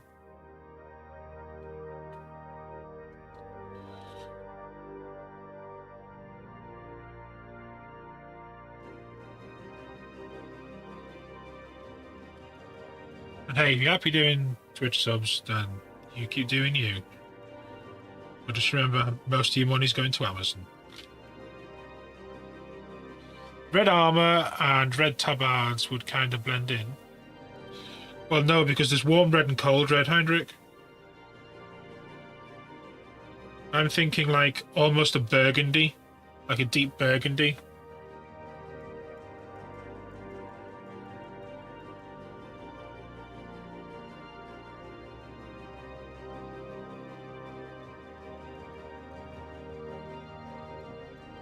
Plus things like that would be the reds. Because red is literally, on your scheme, red is such a small amount for like your shoulder trims. Red, a flavour of red will work.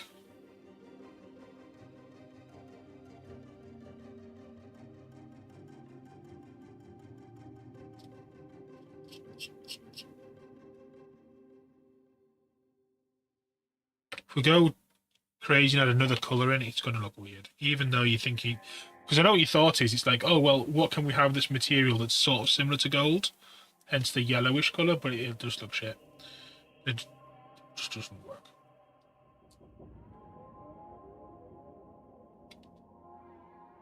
We'll do the inside of the cloaks.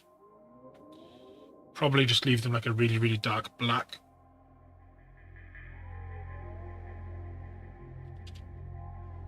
So we start fanning on and making it like a white or something. Good luck when you have models like this. So when we prime it black, anything that we can't see just won't be painted.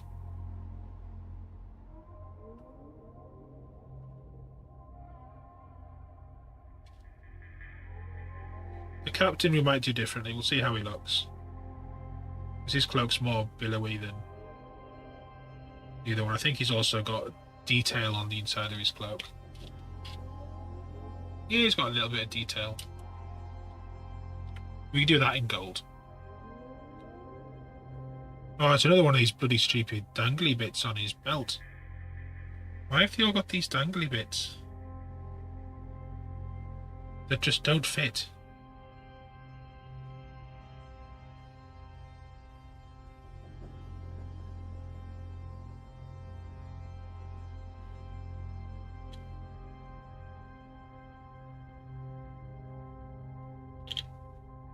Tweezer time.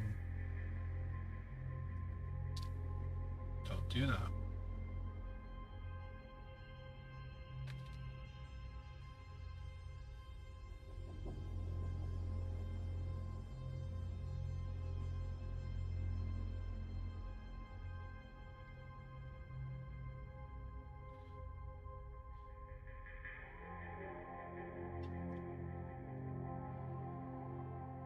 Well, like the cloaks and stuff.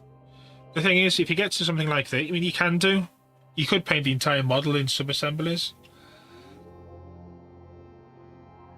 But to be honest, you'd spend ages painting the back of it, and you'd not like the back of this cloak, and you just wouldn't see any of it. So what we'll do is we're going to prime it in black. Because there's not a lot you see inside there.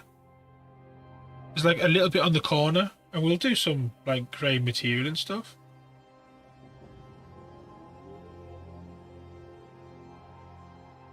No, but I would like to. There's a model kit to build a TARDIS. I would like to do. There's like a one. What scale is it? 1/8 scale TARDIS. It's about yay big.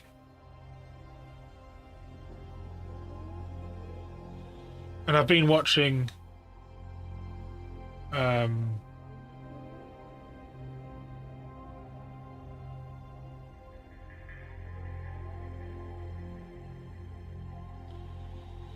name some old Doctor Who's. My brain is just gone.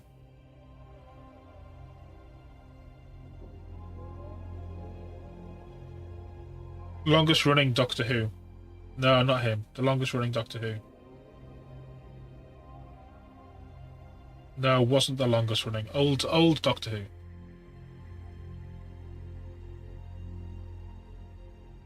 Tom Baker. Started watching those. Discord, eh?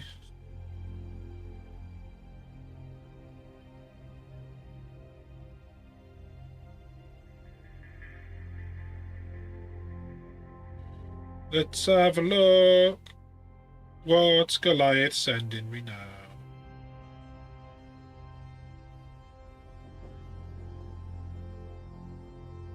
He looks fun.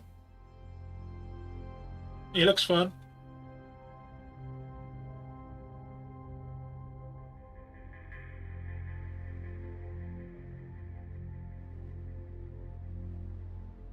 I like him.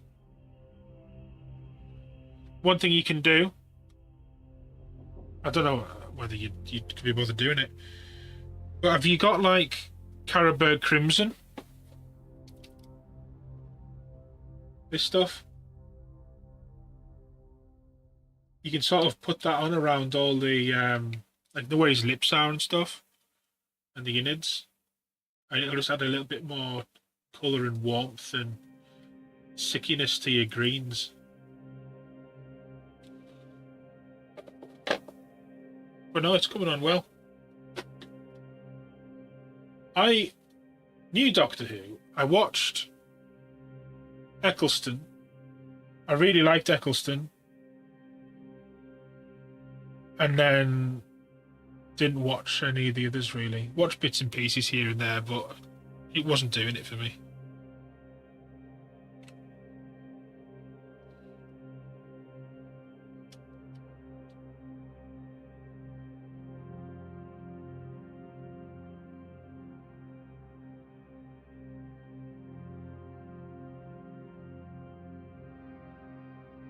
I liked Eccleston. He had this real sense of wonder to everything,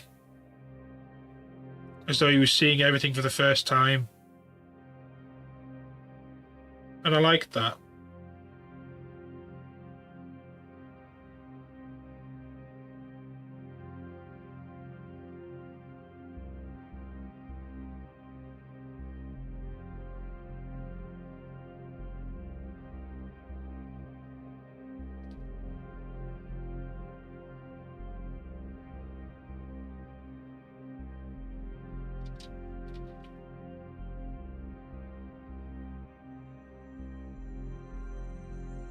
It's a shame we didn't get a Malcolm Tucker Doctor Who.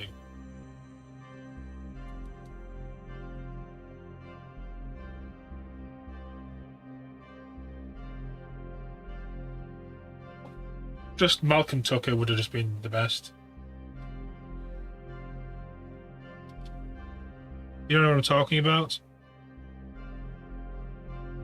The old Scottish dude was in the thick of it, and he was amazing.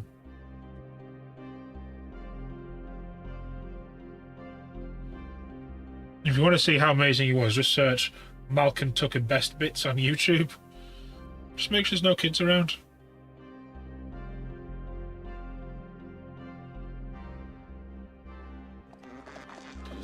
Oh. I knew a guy who was going to open a pastry shop, but he couldn't raise the dough. Thank you very much.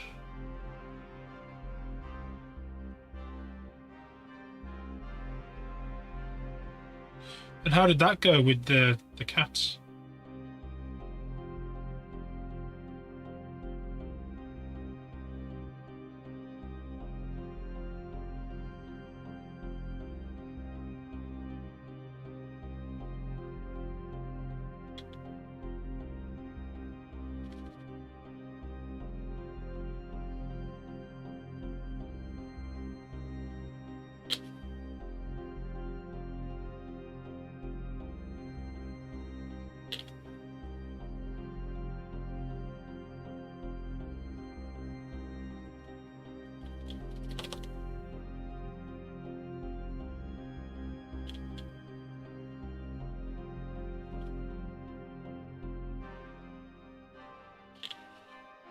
I didn't watch any of what's her face, Jodie Whittaker. Didn't see any of it. Then again, I didn't see any really of Matt Smith or whatever.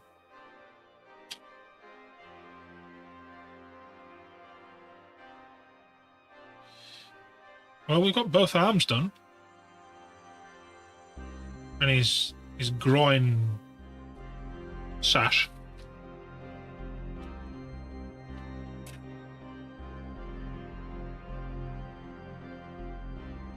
Done, done, done.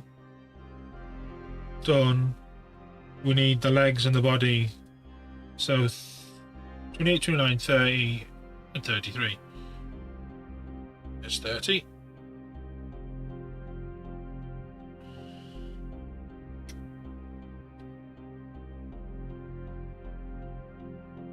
I like to lay my parts near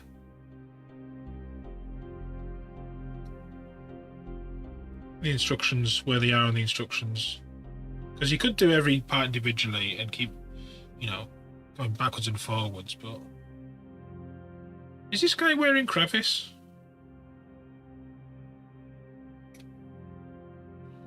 He's got heels.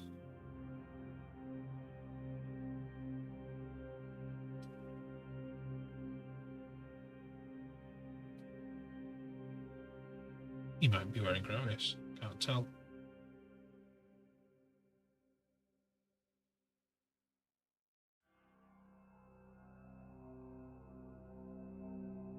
It's weird because his legs are different.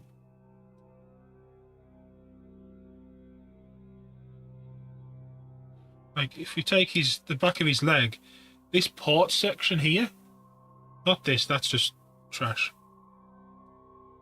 This port section is like, it's an outie, not an innie.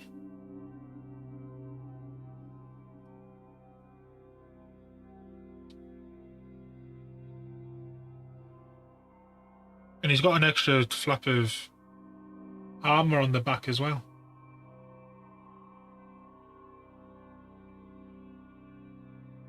I think they just make it up these days.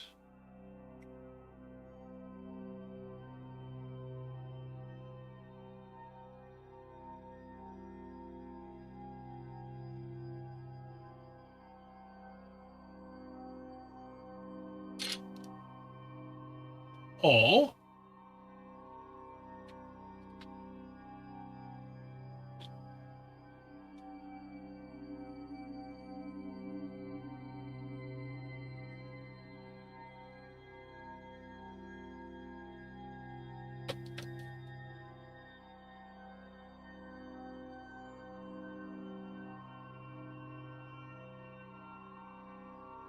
yeah, if we get a normal intercessor,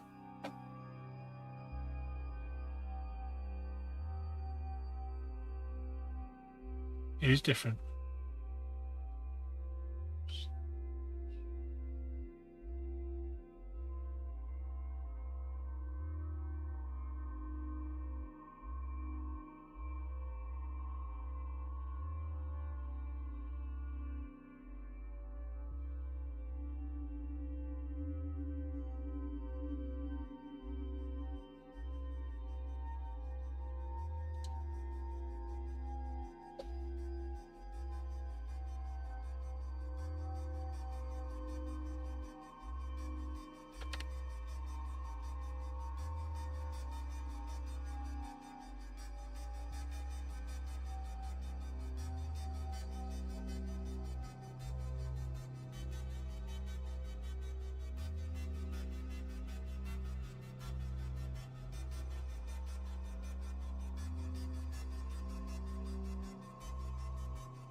This is a weird, like a bend he's got going on his ankles.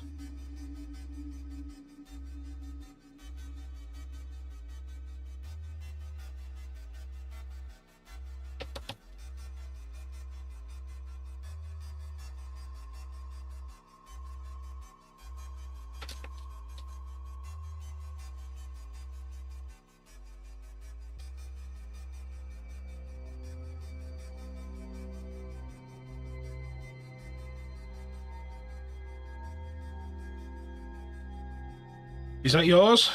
Yep, that's yours.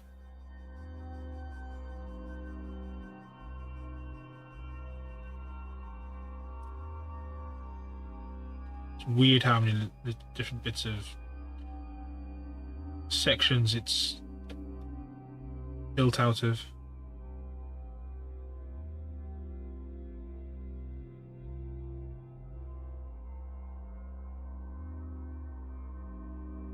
Like if you compare the construction of these two guys to a standard intercessor, it's crazy.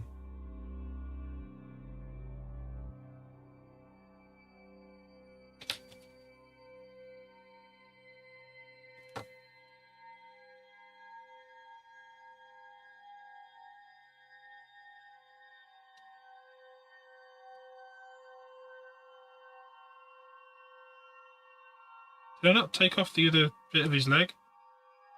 I did it to you. You know how there's often seam lines on the backside of the joints? Not sure what the technical term is, but the noodly bits between the upper and the lower legs. Well, we'll try and find them and we'll see. See what I do.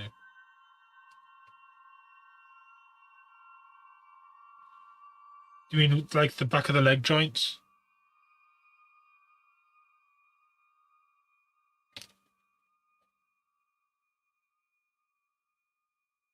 These?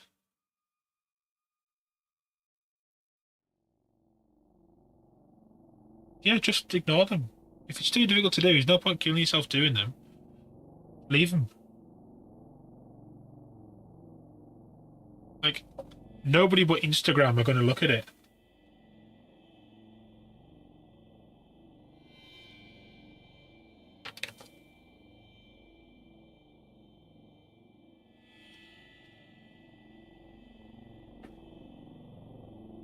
Know what I mean?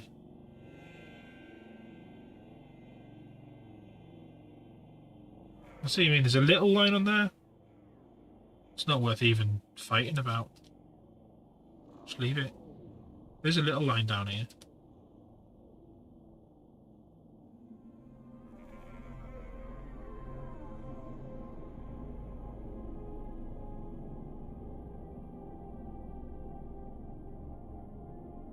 Like, if I don't spot it, it's not worth even worrying about.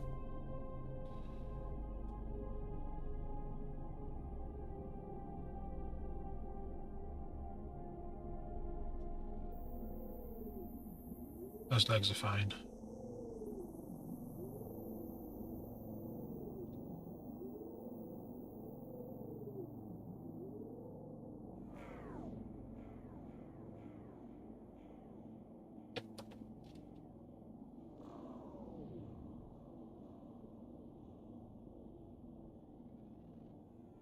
It's one of the last jobs I got to do before we head out to the States. Get these built. Obviously the base in today, but I'm not worried about that. We have plenty of time. We're streaming all next week. Up until... Well, I say that. I won't be streaming the Saturday or the Sunday next week. But I may be making up for that by doing midday streams. We shall see. Midday streams, midweek streams, I should say, on like Tuesday, Wednesday.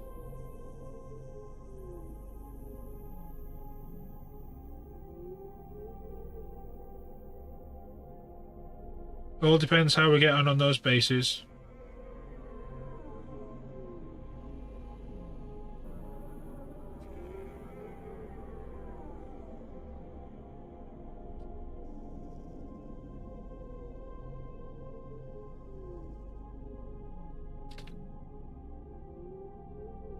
There's a little line there.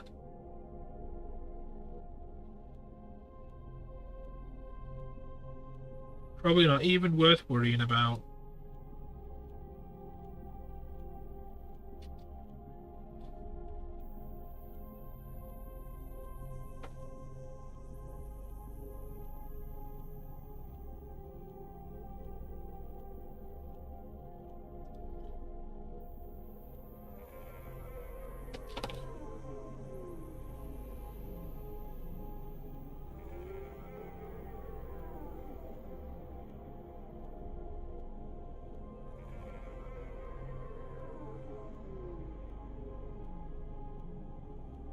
I think he's okay.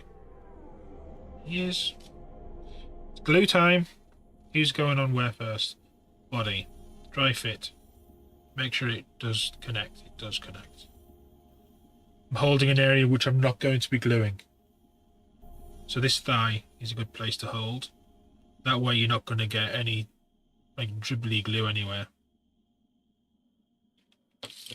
We all know dribbly glue is bad. Make sure I have enough glue to go into the recesses. Now I saw that go all the way around there.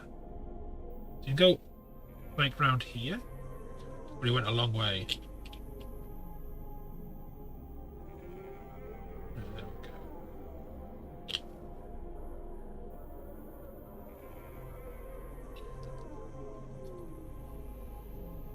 Those bits are nicely done. We'll get his legs on next. How do these legs connect? Did they just go onto a little pivot? They do, so we can put these on while we wait. I want to use this.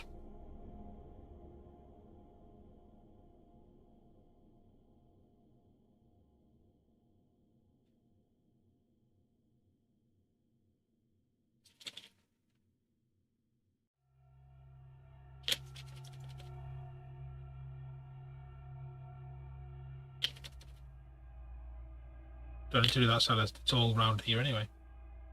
Excellent. One leg. Done. Next. Do this one this way.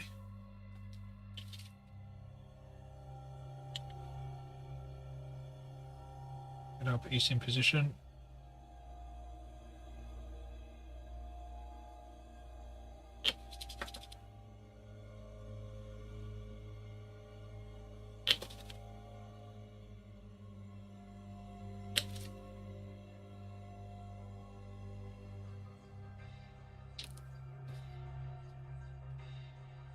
Nice.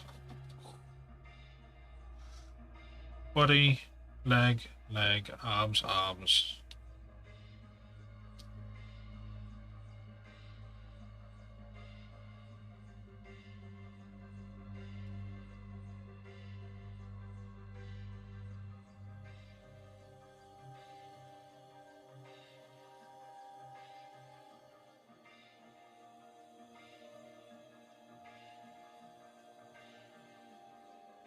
There's not even little pegs for alignment on these. It's just literally just you put it on the way you want to put it on.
He's getting there.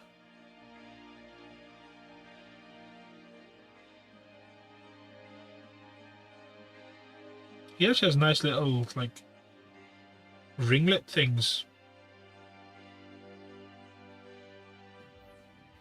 on his inside of his thighs, which is quite a nice little touch. But that's where his guard thing goes.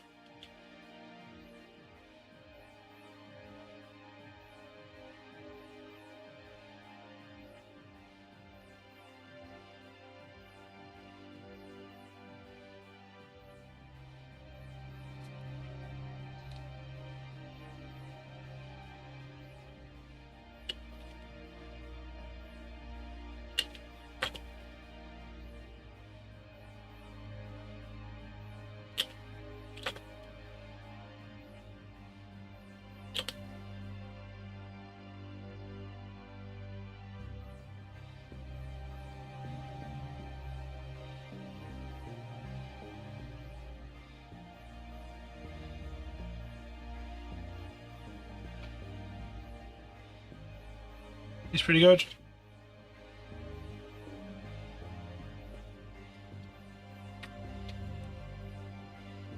When does this bit go on?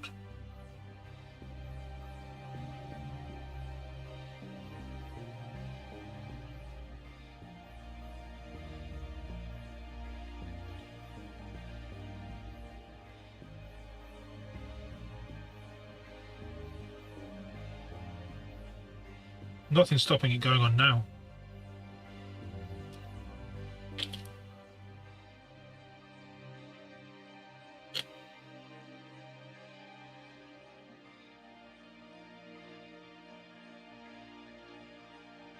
He's got quite a cool pose, I like him. Welcome to fucking Deadwood. Who's that? On the rocks, Jojo. Welcome.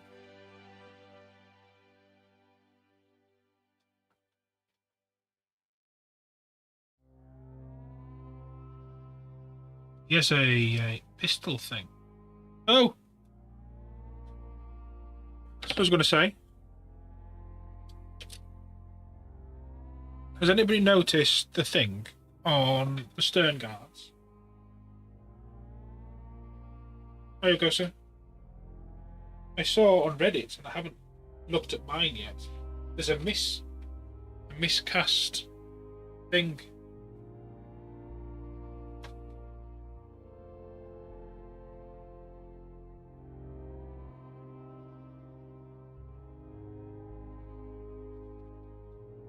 Yeah, this one.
Look at this pistol.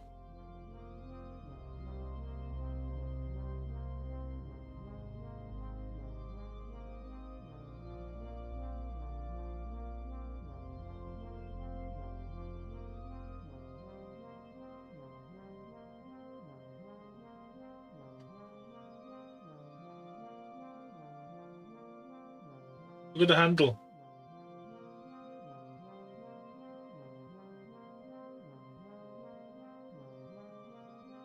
It's like a banana.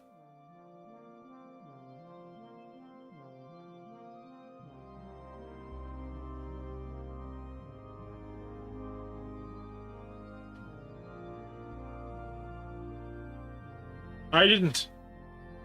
It shows how non-important it is. They're all like it.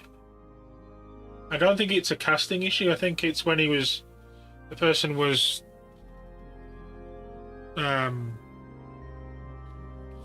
designing the thing.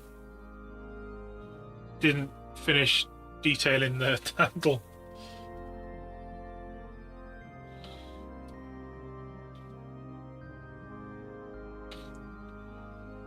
$45, so we'll need that.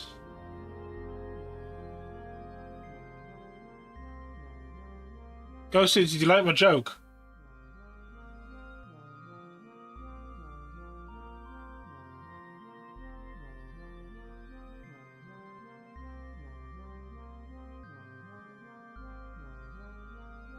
Ghosty's like, it's National Call Gosu Day, so I phoned him up on Discord and he hasn't realised. Welcome to fucking Deadwood.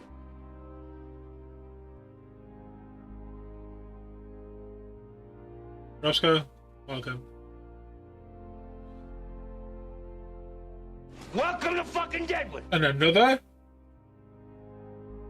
sapient beard. Ahoy.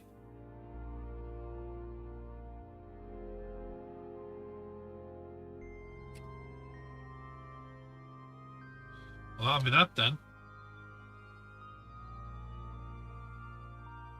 So we've got his little gun pouch, his dangly bit. We need a helmet.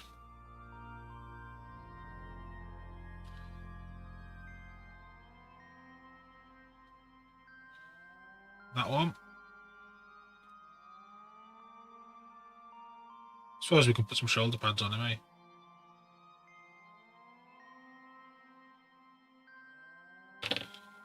Surgical scalpel, yeah.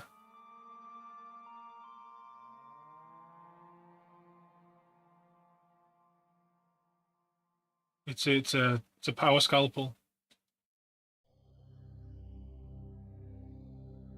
Like a bit like a lightsaber.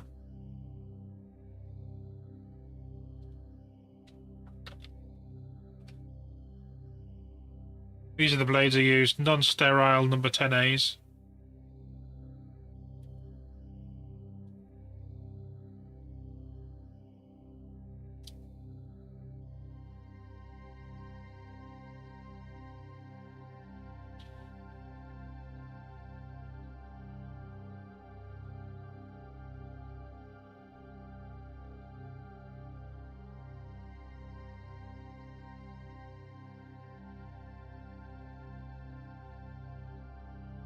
$48, where are you? Well, this is a fancy one. It's got like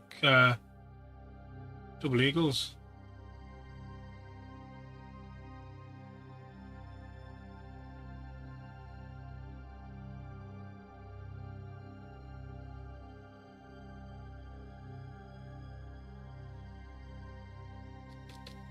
That one, cloak. This cloak's a little bit underwhelming for this fellow.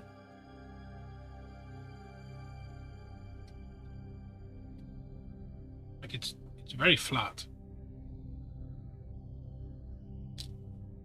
Yeah, these are quite good. I wasn't keen on them at first, but the problem was I had one blade, and I built something really complicated, and I think I just dulled it far too much.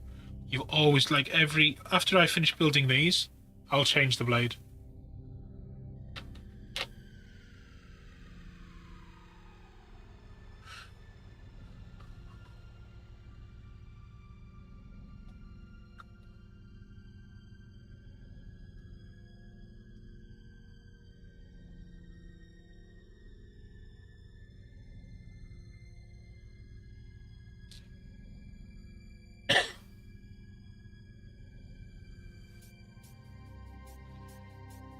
That.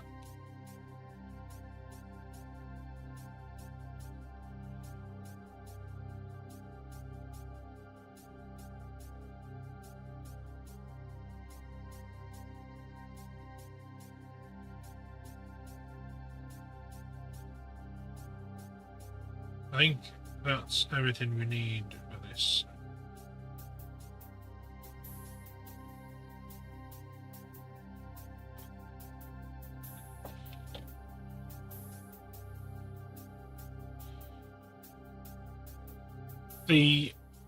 I do have a round barreled Exacto, but it's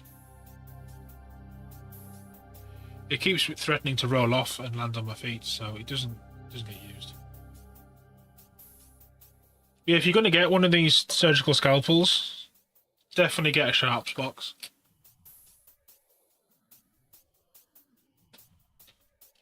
Because you just, like I said the other day, you put it in there, so the blade's under that lip. Pull down, pull back. And if I let go of my index finger, that blade goes in there. But it's too good to waste at the moment.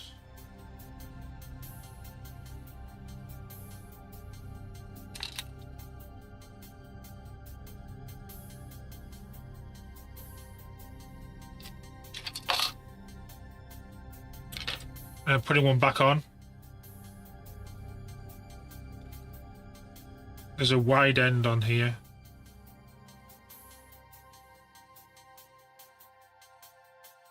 Put it like that. And then push it into place. And you're good to go.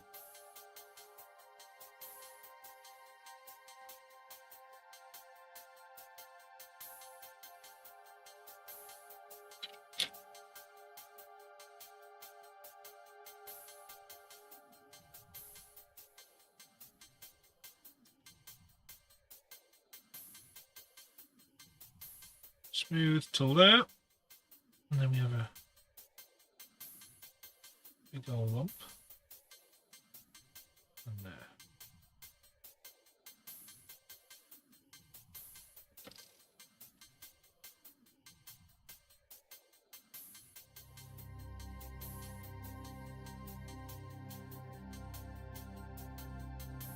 It's a little bit rough.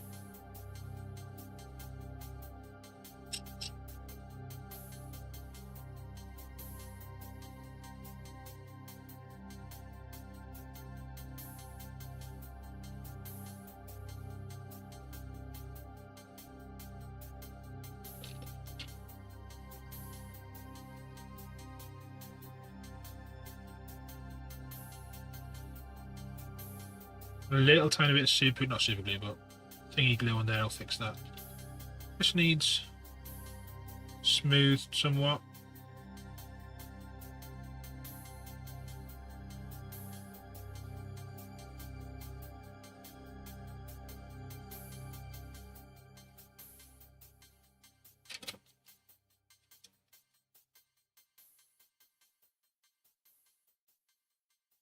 It's a shame this guy's cloak's so flat. It's weird, you'd think it'd be more like they usually are. Levi Miss, what's going on? On the rocks, Jojo, hello there. You're to start on your first mini. You do appreciate the tips you've given so far. Did you hear about the tools you need for beginning? Because we can go over those again if you want. You just let me know. Ask any questions you want. And what models have you got to do? What are you working on?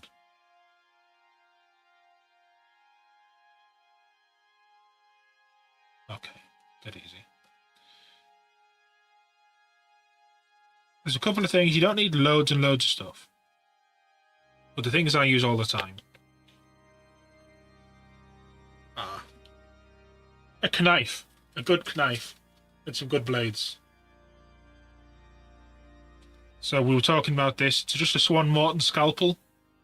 Mine's covered in milliput, so it looks nasty. And get yourself lots of blades. Many blades as you can afford. Because you'll go through them per model, ideally. You're less likely to injure yourself with a new blade. As soon as you start to get dull, that's when you'll do yourself damage. And don't be scared of the knife. Like, don't use your knife. Like on this, you see this symbol here? That's like where you're supposed to put. That's where a surgeon probably puts the finger to cut. Yeah? Yeah, we'll have some good news. Go for it. That's probably where the surgeon uses it. However, there's a scoop on the blade here. because we want to be using it like this, as bunched up on the knife as possible. If you start trying to like cut like this, you're gonna stab yourself. Don't do it.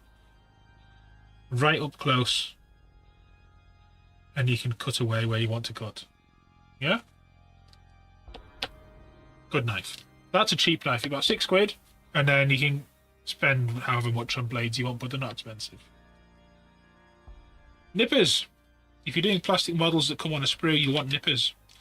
And there's many different varieties of nippers you can get. I have like many varieties of nippers.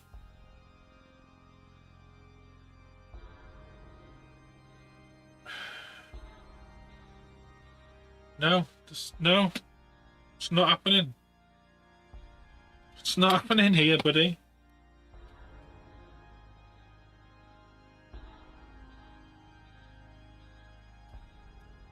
No.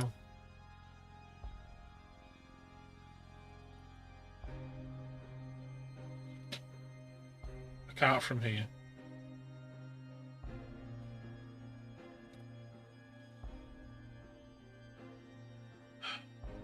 So, nippers. You have a freebie from Warhammer Store to practice on, and you got an Adeptus Sororitas Sister Dogmata.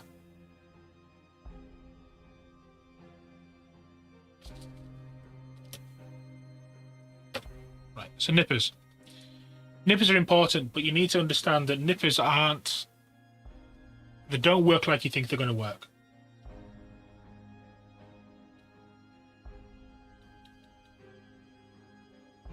Your fiance has a lot of tools. I'm sure you'll want your own. You will want your own. These are free. These are slightly better, but also free. These are about 12 to 15 quid. And these ones are about £35 each. Are they worth that much money? Yes. And it's not just because you're supposed to say because they're better, because the more expensive the better, but they legitimately are. And I'll do the quick example that I showed earlier on of why they're better. So these ones here are equivalent to what you'll get from Games Workshop. Games Workshop nippers are all not great, but they do the thing. So if we cut a bit of this out here, a nice just big straight section. I'm going to cut another bit. So watch, when I cut the plastic, I'll zoom right in so we see. Watch what happens to the plastic when I cut it. I need to get an angle to it. There's stuff in the way. When I cut the plastic, you think it's just going to cut it, but watch, if I do it slowly. See that white line? I'm halfway, not even halfway through. Oh yeah, that's why, because the music. So the music is from EVE Online, and it's just saying it's the soundtrack. When I get a little bit further, what happens is the integrity of the plastic gets weak, and it doesn't cut it. There's a little cut here, but there's barely anything on this side, and it pulls the plastic apart. If we look at the sides that I've cut, look how nasty these sides are. It doesn't cut it, it'll cut a little bit, it'll pinch it, and then it literally rips the plastic apart.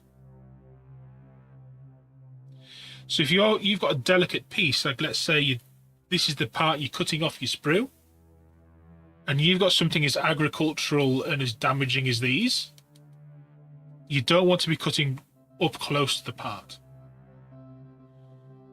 You can, I'm not saying don't use them and you can't use them, because you can. You have to do this though. Let's say this part here.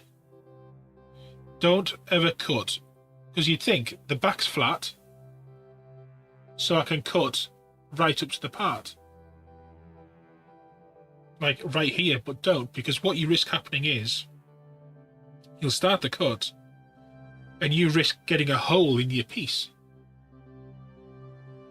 Which is no good. So if you've got cheaper nippers, cut further away on all sides as far away as you dare. Like that. And you're left with these ugly sprue marks. But then you can go in with your knife, or you can very carefully get a little bit closer. But not too close, because you'll risk, you know, damaging the part. And it just takes longer to clean up. And you can tell what the issue is just by looking at these head on. Their ones are actually so bad they've bent. Ignore them ones. So these ones here, these really cheapo 3D printer ones. You look at the angle of the blades on the nipper. You see there's like a really steep V in there. That's not a knife. Well, these expensive ones, on the other hand, if you look at these ones head on, the difference is these are called single bladed nippers. If you turn it this way, you see that shiny side just here? The shiny bit in between the mouth. That's not a blade. That's like a stop. The other side, though, it's like a razor blade. And when you close them, it's the razor blade going against the stop that does the cutting. So when we cut these, yeah, you'll get a little bit of a white line. I'm using my old ones. You never want to be cutting big sprue with these because you risk damaging them. But I'm going to do it slowly. There's a reason why I'm doing it. I'll show you in a second. So when you cut through here, I should be able to take these halves and I should be able to glue them back together again as though there wasn't a problem there. And the cut surface is smooth. This one shines. It's that smooth, it shines. So knowing that this is like basically a hot knife through butter, now when we've got a part we want to clean up, we can come in as tight as we dare. Yeah, it's going to require a little bit of cleanup, but literally you just get a little bit of sandpaper. If you've got any of these nail files, you've probably, seen these, I want to guess. Well, ignore this, ignore this, ignore this, and ignore this, and ignore 1 and 2. This standard 3 size, as long as you're gentle with it. Like, I'm not scrubbing. It's literally dead weight of the tool. There's like no pressure here. And it'll smooth it out for you. So these cheapy ones, make sure you use side 3 because it's not too gritty. You can get specific pads. These are called micro mesh sanding pads, ! Pads in chat will get you a link on Amazon to them. These are really good. They come in various different grits from 1/500 to stupid numbers. You'll only really use these first 3. Zero, thank you very much. We'll sort your lesson out. We'll get it booked in. Thanks again. So yeah, these are called disc-based single-bladed nippers. If I was starting the hobby and realised, yes, they may be 35 quid or whatever, but knew how good they were, I would have got them day one. If you can see the logo on it, you can see what it says. Hang on, let me get a bit clean. DSP IAE. And I think Heinrich's got a pair in the chats. Gosu's got a pair. Paulie's got a pair. I've got a pair. Everybody's got a pair because they're that good. You may hear people talk about God Hands. God Hands are another brand of single-bladed nipper. They're even more expensive than these. But once you get a decent pair like these, it's literally a case of diminishing returns beyond this point. Nick's beer, my fiance, has got a pair of God hands. They aren't better than these. They're about the same. So these are really good. So that's nippers and cutters and pads and sanding sticks are all good things. Glues. So glues. Glue isn't glue when it comes to plastic models.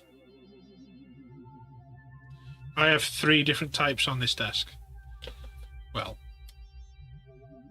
I've got this stuff here, Mr. Cementes, by the company Mr. Hobby. Mr. Hobby do all sorts of different things, from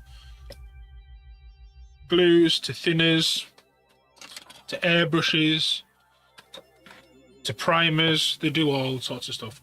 Really good brand. Come from Japan. There's not many things from Japan that are rubbish. It's a brand you can trust. This here is extra thin.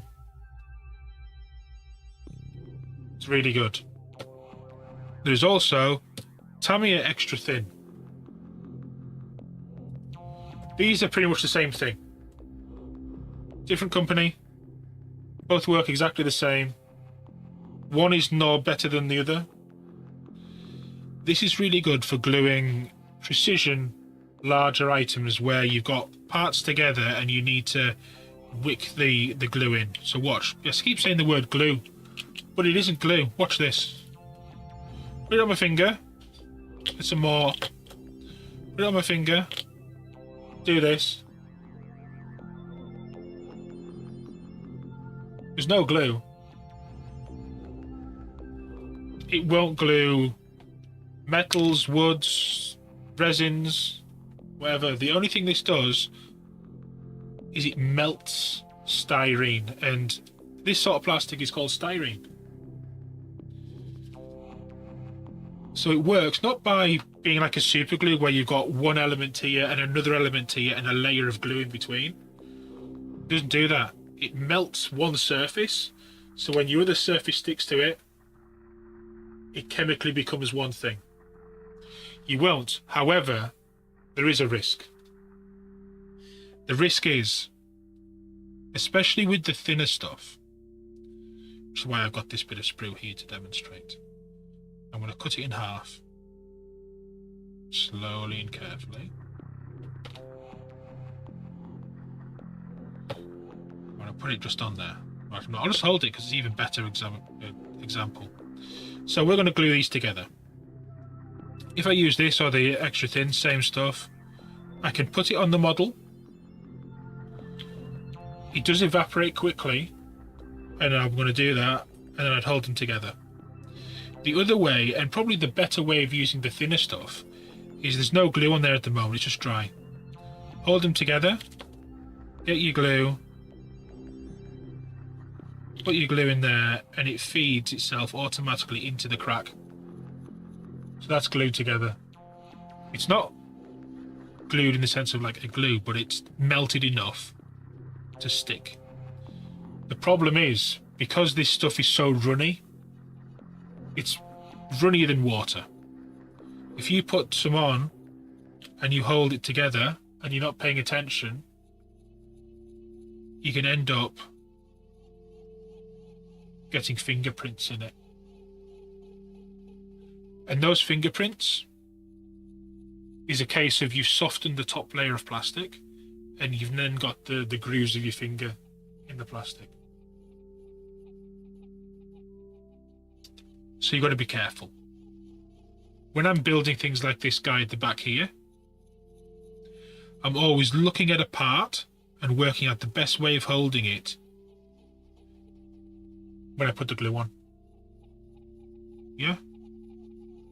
So you've got to be careful with the extra thins. They are my favourite.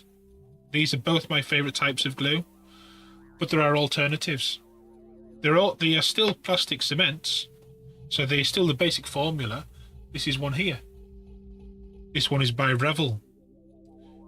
Contact a professional. This is slightly thicker, more viscous than the extra thin. And the stuff from Games Workshop is even thicker still.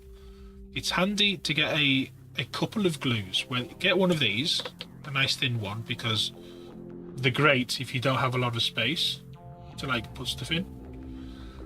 Having a thicker glue as well will help if you're just going, well, I want to stick this man on here, I want to put a bit of glue there, a bit of glue there, and then I want to stick him on top. It might be easier. This glue won't run as much, so it's sort of where you put it, it will stay.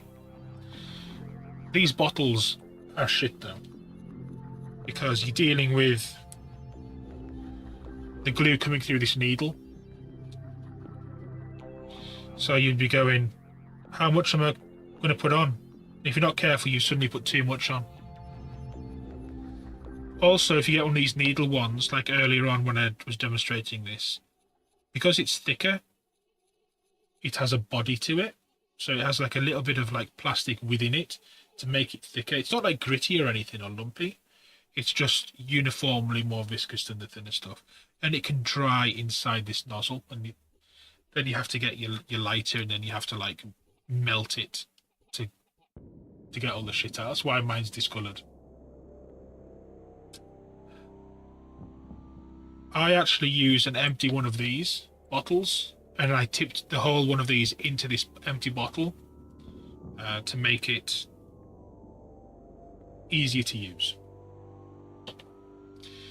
Now, you can get from a company called Ammo, this company here, Ammo, these sorts of glues, but they are pre-dyed. One is pre-dyed blue, one is pre-dyed red. Benefit of that is when you put the glue on, because this is completely see-through and you can't see where it is, it's difficult to avoid it sometimes. But if you get one of the coloured ones, you know exactly where your glue is and where to avoid it. So Ammo do a coloured styrene cement. Last points I want to make for building models is sometimes you might want, let's say you break a delicate part. Like on this banner here, let's say I broke off some of these spikes accidentally. You then may go, oh, well, I'll just glue it back on. And then you'll get one of these glues, or you'll get one of these glues, and you'll try and put it back together. Because it melts the plastic and these bits are so tiny and fragile, you'll never glue it on, and it just gets into a big floppy mess and it's rubbish. Before you get to that stage, after you've broken it, assess whether it has enough surface area. Like if it's one of these that snaps, yeah, you'll get a bit of glue on, you might be able to glue it back together with this stuff, with your cement. But the clever money at this point is super glue. And don't buy big bottles of super glue, because they don't last. They'll last maybe 3 weeks, a month, 2 months, 6 months maybe. But one day you will pick up that bottle of super glue to use it, and it'll be solid, or the lid will be stuck on, and you won't get to use it. Guaranteed. What's the solution? Go to Amazon and get the cheapest pack of multi-super glues you can find. I found these. I had 2 of these because I know that I can use one of these on a project. This is like really runny super glue. But then in 3 years' time, when I want to get some more super glue, I know these will all be perfect because they're unopened and sealed. And this is a lot cheaper than a big bottle of super glue. So I have one of these full of really runny stuff. And I also have, which I've put somewhere, some Loctite thick super glue. Same deal, like 5 or 6 of these, and then 2 packs of these. Then I've got my thin super glue and my thick super glue.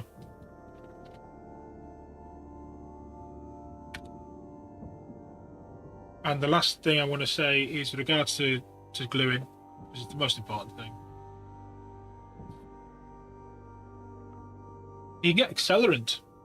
So there are different brands of it, and this is a big bottle. You get smaller bottles. This is for use with super glue, and you'll put a bit of super glue on, like your model. You'll put another bit in, and depending on how fast acting it is, it might be really quick acting, in which case it'll be glued. But if it gives you time to position, you could set it there,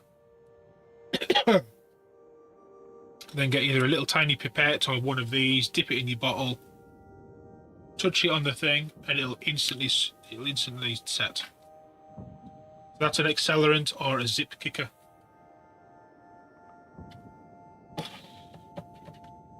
That's Buildin anyway. There's all, I mean, you get little files if you wanted to, but the sanding pads, these things,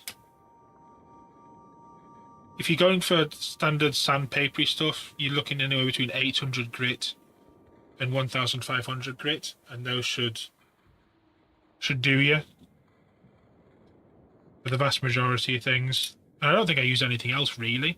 Maybe a bit of blue tack to hold parts occasionally, or clamps occasionally. I have these little Wolfcraft hobby clamps that you might need to hold parts together when they're gluing. But if it's something you're going to get into, the best thing you can get is a solid knife and a solid pair of nippers. But, for tools, they're the best things. Obviously, sanding pads are good. Need to get these. Look, there's little nubs on here from cutting it off. I can feel them. So I'm just going to take these, see if I can get a bit off. Oh, here's a tip for you. If you're cutting bits off on circular areas like this, so this is like a sphere, definitely don't cut straight onto it, like as close as possible, because what will happen is you will get a flat spot on it. Good job on the eyes, Gosu. 2 attempts. It's progress. Instead, just start sanding at all different angles until you get it smooth. It's the best way of ensuring that you don't end up having like a dent where you don't want it. That one's okay. Let's actually use this. Dead weight, no pressure. Welcome to fucking Deadwood. That'd be good. Very badass. Welcome. Love the name.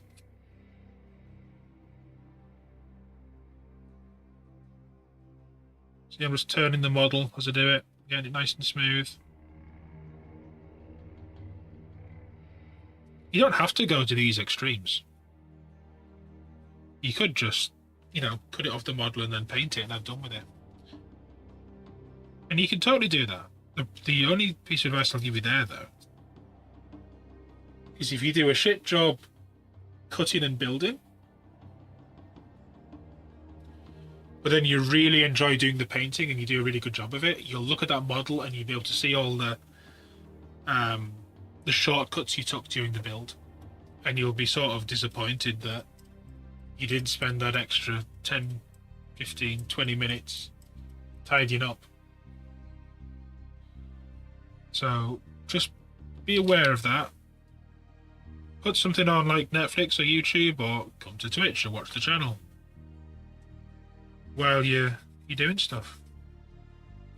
Before you know it, you'll have everything built and ready.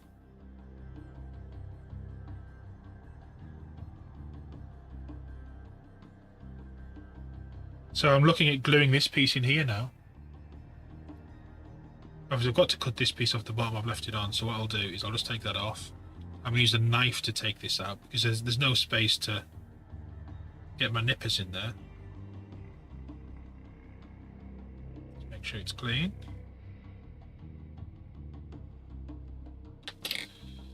So what I'm doing is I'm going to put that in, make sure it's level and flat and it's in the right place. But I need to get glue in it. So I'm going to use my extra thin stuff. And look where I'm holding it, right at the base, because I don't want to hold it here and glue because I'll get fingerprints.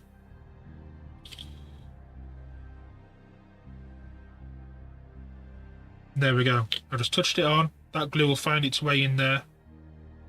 Put that down to one side. Dead easy.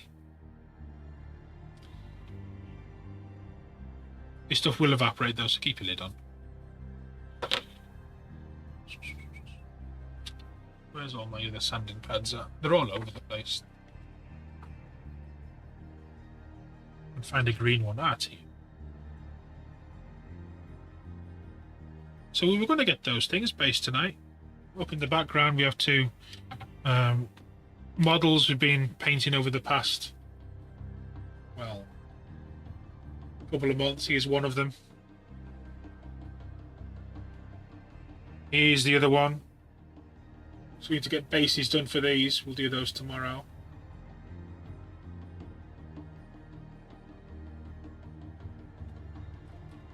Well, I'll show you what other things we've done. Because you've joined us, we'll give you an idea of what we work on. We do all sorts, but we definitely do have a... What's the word I'm looking for? A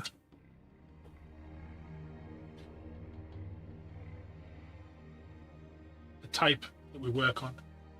We've got a Tyranid. Here's one. He has a friend as well. He's not just alone. Here's his friend. We did those in the summer, yet to base them.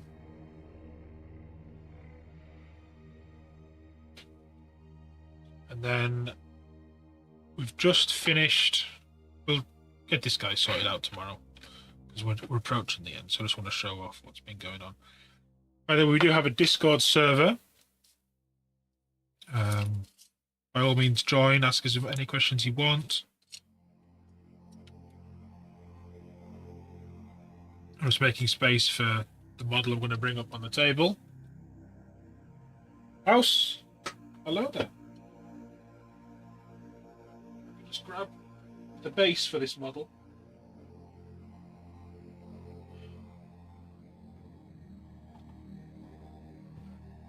Here's the base for it. That needs to get glued back onto it, so we'll just leave that there for a second. We're definitely going to need to zoom out for a bit of this.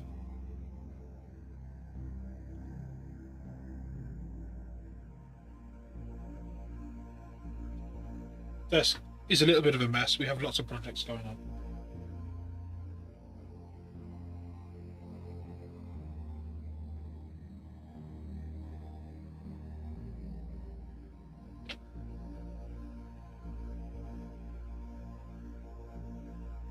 Jonas, hello there.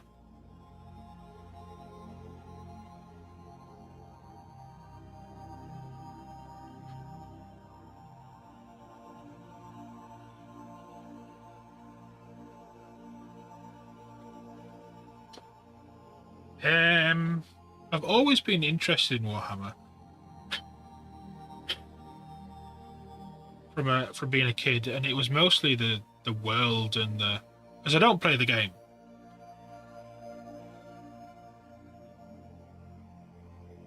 I just like the models and the stories and the whole world aspect of it.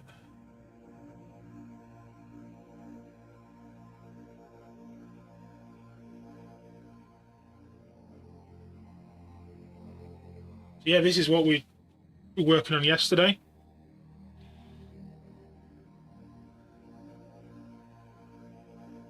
That rocket pod needs to stay open, but I'm going to leave him able to open and close.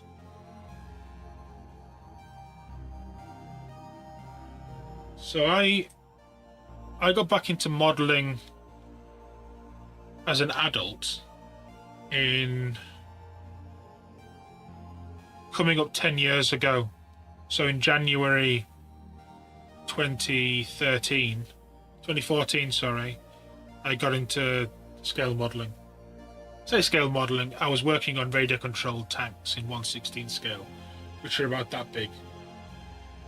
And I did 2 of them, and then I didn't do really anything else from that date, from 2014, until 8th edition Warhammer came out, which was 2018, was it?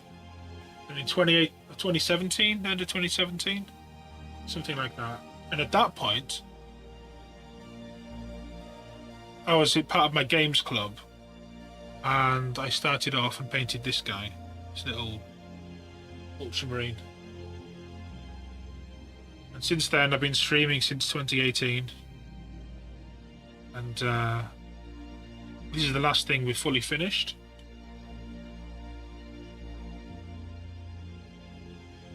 So all the armor panels are done with decals, but it's no less of an achievement because those decals took at least 70 hours work to do. But yeah, this is the sort of thing we do around here. Big stompy robots, etc. And he's just about there. I might want to change the colour of that orange light. But I'm really happy with how it's turned out.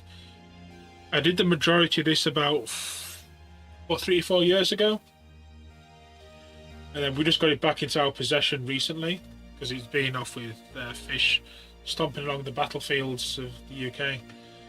We managed to get him back. That needs glued on. It's come loose, and I repainted this top section.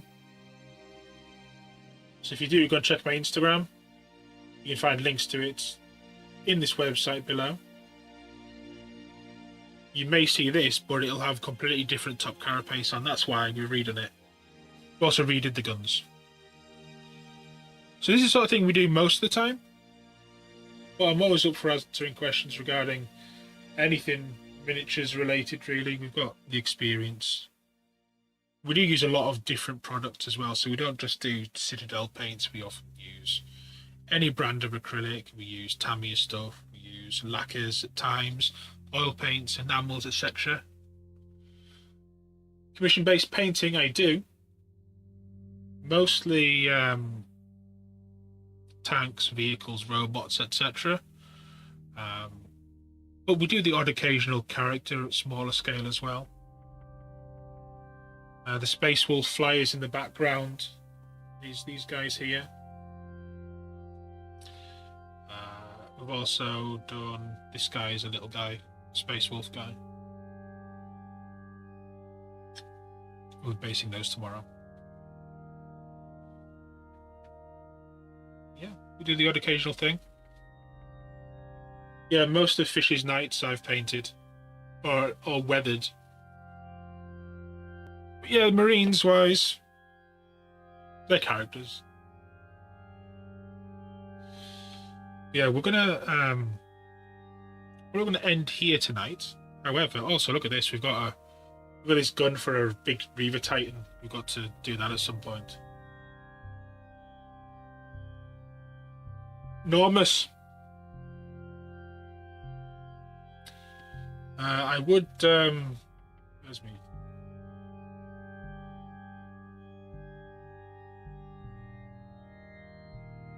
So, I hope you had fun tonight, the people in the channel. The new people that have joined us. Stick around. We're going to be streaming again tomorrow at 8 o'clock UK time. That's 3 PM Eastern time. Tomorrow we'll be basing and, well, it's definitely going to be basing. Finish off those other things. No, thank you for being here. If people who enjoy what I do, please do consider going to the website below, soulwaystudios.com, where we have all sorts of merch and stickers and hoodies and trousers and t-shirts and polo shirts, etc. There will be more stuff. But also on there's memberships and lessons. Do check out the lessons and membership. The membership is basically a system very much like a Patreon or a Twitch subscription. The benefit of doing that over a Twitch subscription, though, is rather than Amazon taking the vast majority of your subscription, I get 95% of the support via that website. So do check it out. Or join the Discord. Do both. Do all the things. And yeah, come back tomorrow, 8 o'clock. Who is on? Let's give a raid to somebody who is there. I know where we can go. Go here for a change. If you are not on Twitch, you'll be ending your journey here. If you are on Twitch, you'll be joining me and everybody else raiding Talon Grayson. Jojo, no worries. You're going to start on yours tonight and let you all know if you have any questions. Excellent. Have a good night, everybody. I need to press the raid button. But take it easy and have a good one.